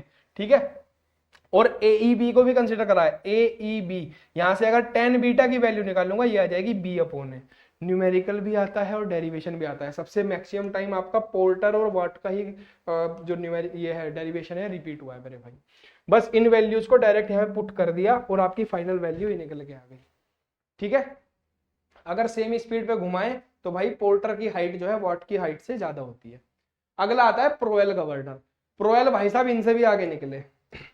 प्रोएल भाई साहब इनसे भी आगे निकला। अच्छा इसमें क्या कमी आई थी, इसमें ये कमी आई थी कि भाई अगर ये गवर्नर ऊपर की तरफ जा रहा है, मतलब स्पीड हमारी बढ़ रही है इंजन की और गवर्नर की बोल्स बाहर की तरफ जा रही हैं, तो अगर अचानक से लोड में चेंज आ गया, अचानक से इंजन पे लोड बढ़ गया, तो गवर्नर ना थोड़ी देर के लिए एक जगह पे रुक जाती थी बोल्स, ये मतलब बोल्स कुछ देर के लिए डाउनवर्ड आने में टाइम लेती थी फ्रिक्शन फोर्स को ओवरकम करने में। तो कुछ देर के लिए हमारा गवर्नर इनसेंसिटिव हो जाता था। हमें क्या चाहिए, जैसे ही लोड में फ्लक्चुएशन हो, जो स्पीड है हमारी या फिर जो फ्यूल सप्लाई है वो तुरंत कंट्रोल होनी चाहिए। ये क्या करता था, ऊपर जा रहा है ऊपर जा रहा है, मस्त ऊपर जा रहा है, जैसे ही लोड चेंज हुआ थोड़ी देर रुका और फिर नीचे जाना स्टार्ट हुआ, तो कुछ मोमेंट के लिए ये लोड उसको फ्यूल सप्लाई को चेंज नहीं करता था। इसको दूर करा प्रोएल भाई साहब ने। प्रोएल ने क्या कहा कि ये जो बोल्स आप यहां लगा रहे हो ना, इन स्लीव्स को बाहर निकालो और यहां लगा दो बोल। तो कुछ नहीं करा बेटा, ये स्लीव्स बाहर निकाली और बोल्स को यहां पे लगा दिया बस। ठीक है, सेम काम वही करेंगे जो अब तक करते आए थे। एक बोल का वेट काम करेगा नीचे की तरफ, M R omega, M R dash omega square. R dash देखो, अब आर ये है, आर है जहां पर आर्म और स्लीव आके मिल रही है मेरी, सॉरी दोनों की दोनों आर्म्स मिल रही हैं, ये वाली और ये वाली, ये है रेडियस ऑफ गवर्नर। ठीक है, आर डैश क्या है, उसकी रेडियस, उस प्लेन की रेडियस जिसके अंदर मेरा बॉल घूम रही है। तो बेटा उसका वेट नीचे की तरफ काम करेगा mg, बाहर की तरफ सेंट्रीफ्यूगल फोर्स काम करेगा, और अभी भी मुझे आई सेंटर ही लेना है, और अभी भी डेड वेट टाइप गवर्नर में ही हम पढ़ रहे हैं क्या, प्रोएल गवर्नर। प्रोएल अलग अगले साइंटिस्ट थे, इसमें भी mg प्लस माइनस f/2 आएगा। भैया नेट टॉर्क ले लेना यहाँ के अबाउट 0। नेट टॉर्क जब आप 0 लोगे तो एक तो टॉर्क आ गया इसकी वजह से, M R dash omega square, इसकी डिस्टेंस है e, तो M R dash square, M R omega square into E, anti clockwise direction, clockwise में क्या होगा mg, mg इंटू mg की डिस्टेंस कैसे निकाली देखो, c plus R minus R dash, c plus R ये डिस्टेंस है, c प्लस आर मेरी पूरी की पूरी मेरे भाई ये डिस्टेंस है c प्लस आर, ये है c plus R, c plus R. ठीक है, और इसमें से मैंने आर डैश घटा दिया, मुझे ये डिस्टेंस चाहिए थी, ये डिस्टेंस चाहिए थी, ये पूरी c प्लस आर है और ये है आर डैश, तो मैंने c प्लस आर में से आर डैश घटा दिया, मुझे ये डिस्टेंस मिल गई। तो mg into C plus R minus R dash, और इसके लिए सिंपल है c प्लस बी, बाकी सब वही चीजें सेम रहेंगी जो पीछे मैंने करी है डेरिवेशन में। इसका फॉर्मूला निकल के आता है 895/h 1 plus mg plus minus f/2 mg 1 plus k into A upon E. ये a है बेटा, 9 नहीं है, ध्यान रखना, कभी इसको 9 समझ लो a। और a एक्चुअल में है क्या हमारा, a बेटा यहां से लेके यहां तक की डिस्टेंस है। ठीक है, तो आपको डायग्राम्स याद होने चाहिए, डायग्राम की मदद से आप डेरिवेशन कर सकते हो, और इसके ऊपर तो न्यूमेरिकल भी आते हैं। ठीक है, ये है हमारा प्रोएल गवर्नर। अब आता है हार्टनेल गवर्नर, ये होता है स्प्रिंग कंट्रोल गवर्नर। देखो स्प्रिंग, हार्टनेल ने क्या दिमाग लगाया, बाकी सब सोच रहे थे कि यहाँ पर वेट लगाने से, इसके ऊपर वेट लगाने से हमारी जो है गवर्नर ज्यादा अच्छा चल रहा है ना। हार्टनेल ने दिमाग लगाया, उसने कहा नहीं, वेट लगाने से नहीं, इस स्लीव के ऊपर नीचे की तरफ फोर्स लगा लेना चाहिए, उस चीज से गवर्नर ज्यादा बेहतर काम कर रहा है। तो उसने क्या काम करा, सबसे अच्छी चीज कौन सी है, स्प्रिंग। उसने बेटा इस स्पिंडल के ऊपर एक स्प्रिंग लगा दी, और स्प्रिंग इस तरीके से लगाई कि वो जब इस कंडीशन में भी रहे ना, लोअर स्टॉपर पे भी रहे, जब हमारी ये स्लीव, ये मेरी स्लीव है, ये स्लीव जब लोअर स्टॉपर पे भी रहे, जब भी इसके ऊपर फोर्स लगता रहे, स्प्रिंग को कंप्रेस्ड कर दिया। मतलब इसकी नेचुरल लेंथ ये थी, स्प्रिंग की नेचुरल लेंथ ये थी, लोअर स्टॉपर मेरा यहां लगाया, अपर स्टॉपर यहां लगाया, तो नेचुरल लेंथ होती है जब मैं स्प्रिंग को खुला हुआ छोड़ दूं तब उसकी लंबाई कितनी है, इतनी लंबाई थी। लोअर स्टॉपर पे भी कंप्रेस्ड कंडीशन में है, मतलब जब मेरी ये स्लीव लोअर स्टॉपर पे रहेगी ना, जब भी इसके ऊपर फोर्स लगा रहा होगा ये स्प्रिंग। ठीक है, तो ये काम हार्टनेल ने किया था। तो ये है लोअर स्टॉपर, लोअर स्टॉपर पे कंप्रेशन कितना है, x1। भाई नॉर्मल लेंथ कितनी है, ये पूरी है ln, 1 मीटर की नॉर्मल लेंथ है। लोअर स्टॉपर पे मैंने क्या काम करा, x1 कंप्रेशन दिया, अपर स्टॉपर पे बेटा x2 कंप्रेशन दिया मैंने। ठीक है, तो बताओ लोअर स्टॉपर पे कितना फोर्स लग रहा होगा स्प्रिंग का, S1 इंटू x1। S क्या है यहाँ पे, स्टिफनेस, स्प्रिंग फोर्स निकला जाता है स्टिफनेस इंटू कंप्रेशन से, S1 इंटू x1। और अपर स्टॉपर पे कितना लगेगा, S into x2। Sleeve movement कितनी हुई, मैं कहूंगी स्लीव मेरी कहां से कहां तक मूव करेगी, स्लीव मेरी भाई यहां से यहां तक मूव कर सकती है, लोअर स्टॉपर से अपर स्टॉपर के बीच में। तो भैया ये डिस्टेंस है x2, ये है x1, तो स्लीव की मूवमेंट कितनी बची, x2 माइनस x1, इतनी तो मूव कर सकती है। कितना आ गया, x2 माइनस x1, तो स्लीव मूवमेंट यही है। ठीक है, आगे चलते हैं। इसने देखिए क्या काम करा, इसने मेरे भाई स्लीव को ना, स्लीव से बाहर की तरफ ये आर्म निकाली, इनको कहते हैं स्लीव आर्म। ये वाली जो अंदर स्लीव में घुसी हुई है ना, इसको कहते हैं स्लीव आर्म। और स्लीव से यहाँ पर पिन जॉइंट लगाया, पिन जॉइंट लगाने के बाद ऊपर की तरफ एक आर्म निकाली जिसको कहते हैं बॉल आर्म, जिसमें बॉल जुड़ी होती है दोनों साइड, बॉल, इनको बोला बॉल आर्म, ये होगी फ्लाई बॉल, और ये हो गई हमारी स्लीव आर्म। ठीक है, considering this sleeve at lower stopper, जब आप इस स्लीव को लोअर स्टॉपर पर मानोगे, आप देखो जैसे जैसे फोर्स बढ़ता रहेगा, मतलब स्पिंडल की स्पीड बढ़ती रहेगी, रोटरी वेलोसिटी बढ़ती रहेगी, रोटरी वेलोसिटी बढ़ेगी तो देखो ये आर्म इस तरीके की तरफ से मूव करती जाएंगी बाहर की तरफ, आर्म ऐसे मूव करेंगी बाहर की तरफ। जब स्पीड बढ़ेगी तो सेंट्रीफ्यूगल फोर्स बाहर जाएगा ना, और अगर स्पीड घटेगी, रोटरी वेलोसिटी घटेगी, कोई चीज घूम रही है जितनी तेज घूमेगी बेटा बाहर की तरफ जाएगी। अब रोटरी वेलोसिटी घट रही है, एंगुलर वेलोसिटी घट रही है, स्पिंडल की शाफ्ट जो है मंदी हो रही है, लोड बढ़ रहा है इंजन के ऊपर, तो ये बॉल्स कैसे आएंगी, ये बॉल्स अंदर की तरफ आएंगी इस तरीके से। ठीक है, यही आर्म है, देखो मेरी यहाँ पर बॉल लगी हुई है, जब स्पीड बढ़ेगी बाहर की तरफ जाएगी, जब स्पीड घटेगी अंदर की तरफ आएगी। तो मैं अब लोअर स्टॉपर पे जब कंसीडर करूंगा, लोअर स्टॉपर पे क्या कंडीशन होगी, जब इस स्पिंडल की वेलोसिटी मिनिमम होगी, एंगुलर वेलोसिटी की बात कर रहा हूँ, एंगुलर वेलोसिटी मिनिमम होगी, आर्म इस तरीके से होगी, तो मैं इस कंडीशन में इसको कंसीडर कर रहा हूँ। अब इस पे क्या काम कर रहा है, फोर्स नीचे, ये इसका वेट है mg नीचे की तरफ, और सेंट्रीफ्यूगल फोर्स काम कर रहा है बाहर की तरफ, m1r1 ओमेगा स्क्वायर। इस कंडीशन में मेरे भाई पॉइंट ओ कौन सा है, ये फिक्स्ड पॉइंट, इसके अबाउट जब मैं इक्विलिब्रियम लेता हूं, रोटेशनल इक्विलिब्रियम लेता हूं, तो मेरी फोर्स की इक्वेशन बन के आती है ये वाली। ठीक है, फिर ऐसी ही इक्वेशन में मानूंगा अपर स्टॉपर के लिए, अपर स्टॉपर से इक्वेशन बन के आती है ये, और 1 को जब मैं 2 में से घटाऊंगा, मतलब अपर स्टॉपर की कंडीशन को लोअर स्टॉपर की कंडीशन में से घटाऊंगा, तो एक रिलेशन बन के आता है यहाँ पर ये S2 और S1 क्या है, FS2 है, अपर स्टॉपर के ऊपर जो स्प्रिंग फोर्स लगा रहा है स्लीव के ऊपर, और FS1 है force applied by the spring at the lower stopper, जिसकी वैल्यू होती है SX2 माइनस SX1। ठीक है, ये कुछ डायरेक्ट फॉर्मूले हैं इसके जो आपको क्वेश्चन के अंदर याद रखने चाहिए, इनका डेरिवेशन नहीं आता, और ये डेरिवेशन बेटा पेपर में भी नहीं आता, इसका न्यूमेरिकल आता है हार्टनेल का। ठीक है, डेरिवेशन आता है आपका प्रोएल, पोर्टर और वोट गवर्नर। ठीक है, इन तीनों का आपका डेरिवेशन आता है पेपर में। तो ये था हमारा हार्टनेल गवर्नर के बारे में। अब 2-2 नंबर की डेफिनेशंस आती हैं कुछ इसमें से, वो कवर कर लेते हैं जल्दी से। सेंसिटिविटी ऑफ गवर्नर, सेंसिटिविटी जो होती है बेटा चेंज ऑफ स्पीड के इनवर्सली प्रोपोर्शनल होती है। The magnitude of sleeve movement due to the change in speed of the engine spindle is known as sensitivity of the governor. और ये definition आप लिखेंगे, इसके बाद आपको ये फॉर्मूला लिखना पड़ेगा, क्योंकि आपके यहाँ के जो AKTU के मास्टर्स हैं ना, जो टीचर्स हैं, उन्हें ये फॉर्मूला याद है कि भाई mean speed upon range of speed होता है। और इसको भी ज्यादातर लोग गलत बता देंगे, मैं बताता हूं क्यों। क्योंकि अगर गवर्नर खाली रखा हुआ है, इंजन से जुड़ा हुआ नहीं है, तब उसकी सेंसिटिविटी होती है ये। और जब वो इंजन से जुड़ जाता है, जब वो इंजन से जुड़ जाता है बेटा, तब उसकी सेंसिटिविटी का फॉर्मूला जस्ट इसके अपोजिट हो जाता है, जस्ट इसके अपोजिट, मतलब वो हो जाएगा range of speed upon mean speed, range of speed upon mean speed. और इस चीज में तो बुक वाले भी कंफ्यूज्ड हैं, बुक वालों को भी समझ नहीं आता कि हम क्या लिखें। अब देखो बेटा, मैंने आपको बता दिया, अब आपकी मर्जी है, आप दोनों फॉर्मूला लिख के आना चाहते हो कि एक लिख के आना चाहते हो। सेंसिटिविटी पूछा जाता है, लेकिन चेंज इन स्पीड के इनवर्सली प्रोपोर्शनल होता है। जैसे जैसे चेंज, अगर मान लिया चेंज इन स्पीड ज्यादा करना पड़ रहा है, सेंसिटिविटी देखो क्या होती है, जैसे ही हम चाहते हैं कि हमारे इंजन की जो शाफ्ट है उसकी वेलोसिटी चेंज हो, तो वैसे वेलोसिटी बढ़े, तो वेलोसिटी बढ़ते बेटा हम चाहते हैं कि हमारी बॉल्स जो है बाहर की तरफ जानी चाहिए, ये गवर्नर की, है ना, ये पढ़ रहे हैं हम सेंट्रीफ्यूगल गवर्नर की टर्म में। अगर ये नहीं हो पा रहा है, मतलब आपको बॉल्स को बाहर भेजने के लिए वेलोसिटी में चेंज ज्यादा लेके आना पड़ रहा है, तो आपके गवर्नर की सेंसिटिविटी कम है, वो सेंस नहीं कर पा रहा, चेंज इन स्पीड को सेंस नहीं कर पा रहा, इसलिए सेंसिटिविटी इनवर्सली प्रोपोर्शनल होती है चेंज इन स्पीड के। जितनी कम चेंज इन स्पीड में आपका गवर्नर बॉल्स को अप डाउन मूव करना स्टार्ट कर देगा, उतनी ही ज्यादा उसकी सेंसिटिविटी हो जाएगी। आई होप आपको मेरा पॉइंट समझ में आया होगा। ठीक है, अगर ज्यादा वेलोसिटी में चेंज लेके आना पड़ रहा है तो उसकी सेंसिटिविटी कम है, अगर वेलोसिटी में चेंज कम लेके आना पड़ रहा है तो उसकी सेंसिटिविटी ज्यादा है। वैसे mean speed upon range of speed होता है, और यहाँ से बेटा कॉम्पिटिटिव एग्जाम में बहुत सारे क्वेश्चंस आते हैं। और ये किसके लिए है, ये है विदाउट इंजन, जब गवर्नर बाहर रखा हुआ है।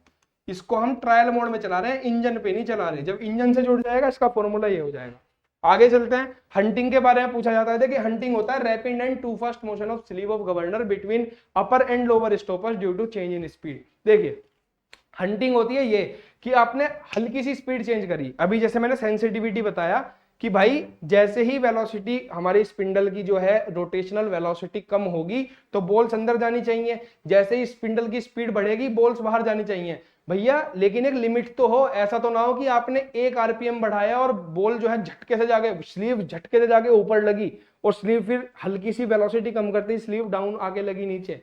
ऐसा नहीं होना चाहिए। ये कंडीशन होती है hunting, fast to and fro motion.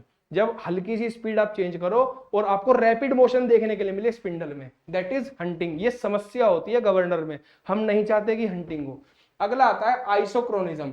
आइसोक्रोनिज्म इसके जस्ट अपोजिट है। आइसो का मतलब होता है कांस्टेंट। आइसोक्रोनिज्म क्या कहता है, आप भैया स्पिंडल की स्पीड को कितना ही घटा लो कितना ही बढ़ा लो हमें फर्क नहीं पड़ रहा, हम मस्त यहीं घूमते रहेंगे इसी प्लेन में, ना बॉल्स ऊपर जाएंगी ना ही बॉल्स नीचे आएंगी। आप स्पीड बढ़ाओ चाहे स्पीड घटाओ। तो ये क्या होता है, it is the if the governor provide same radius of rotation for all rotational speeds. Spindle को स्पीड घटाओ चाहे बढ़ाओ बॉल्स वहीं घूमती रहेंगी। तो this condition is known as isochronism. ठीक है, अब बात करते हैं, ये बस लास्ट यूनिट वो लास्ट स्लाइड आपकी, स्टेबल गवर्नर, अनस्टेबल गवर्नर और आइसोक्रोनिक गवर्नर। बेटा इन लास्ट की 3 स्लाइड में से ये और ये आपको 4 नंबर के थ्योरी के क्वेश्चन 2 नंबर वाले जो होते हैं ना उसमें रखे मिलेंगे आपको। स्टेबल गवर्नर वो होता है भाई, स्टेबल मतलब गवर्नर ठीक ठाक काम कर रहा है। ठीक काम क्या है, अगर आपके स्पिंडल की एंगुलर वेलोसिटी बढ़े तो बॉल्स बाहर जानी चाहिए, मतलब आर की वैल्यू बढ़नी चाहिए। आर क्या है, रेडियस ऑफ गवर्नर, बॉल्स बाहर जानी चाहिए। और अगर ओमेगा की वैल्यू घट रही है तो बॉल्स अंदर आनी चाहिए। तो वो होता है हमारा स्टेबल गवर्नर। ओमेगा बढ़ा तो आर बढ़ा, ओमेगा घटा तो आर घटा। इसको थ्योरी में कैसे लिखना है वो आप जानते हैं। If the angular speed of spindle is increase and the radius of governor is also increased, that is the fly balls are moving in outward direction, radially outward direction, then the governor is called stable governor. if reciprocal is happening, मतलब आपकी omega बढ़ रही है, spindle की speed बढ़ रही है लेकिन बॉल्स अंदर की तरफ आ रही हैं, तो ये तो उल्टा काम हो रहा है यार, फ्यूल सप्लाई और ज्यादा बढ़ जाएगी, फ्यूल खामो कहां फूकेगा। तो उल्टा काम हो कि ओमेगा बढ़े आर घटे और ओमेगा घटे और आर बढ़े, तब हमारा होता है अनस्टेबल गवर्नर। और आइसोक्रोनिज्म तो है ही भगवान का बच्चा। इसका क्या मतलब है कि आप ओमेगा को घटाओ या ओमेगा को बढ़ाओ इसे फर्क नहीं पड़ना, ये मस्त अपना वही बॉल्स को लेके घूमता रहेगा, फ्यूल सप्लाई कांस्टेंट रहेगी। बेटा इसी के साथ आपकी यूनिट 4 भी होती है समाप्त। वन शॉट में हमने इसको कवर किया है। न्यूमेरिकल्स की अप्रोच मैंने आपको इसकी बता दी है, इसके न्यूमेरिकल आपको प्रोवाइड नहीं कराए जाएंगे, लेकिन मैं गारंटी दे सकता हूं इस यूनिट के अंदर से 3 न्यूमेरिकल आपको कम से कम देखने के लिए मिलेंगे और मैक्सिमम मार्क्स के देखने के लिए मिलेंगे। मुझे नहीं पता 7 नंबर का आपका क्वेश्चन पेपर आता है कि 10 नंबर का आता है, कितने में आता है, मैक्सिमम मिलेंगे। ठीक है, मैक्सिमम मार्क्स के न्यूमेरिकल हर साल आए हैं, आते थे और आते रहेंगे। तो अगर आपको वो मार्क्स चाहिए तो आप इसके न्यूमेरिकल खुद करके जाएंगे, मैंने तरीका बता दिया है। कोई डाउट आता है आप हमारी टीम से संपर्क कर सकते हैं, आप हमें व्हाट्सएप पे संपर्क कर सकते हैं, आपको उसका सॉल्यूशन प्रोवाइड करा दिया जाएगा वहीं पर। लेकिन मेहनत आपको ही करनी पड़ेगी, फाइनल आंसर आपको लिख के आना है। इसी के साथ आपसे इजाजत चाहूंगा, आपसे मुलाकात होगी अब नेक्स्ट सेशन में नेक्स्ट टॉपिक के साथ। तब तक के लिए आप लोग अपना ध्यान रखिए, मेहनत करते रहिए क्योंकि मेहनत कभी विफल नहीं जाती। Thank you very much.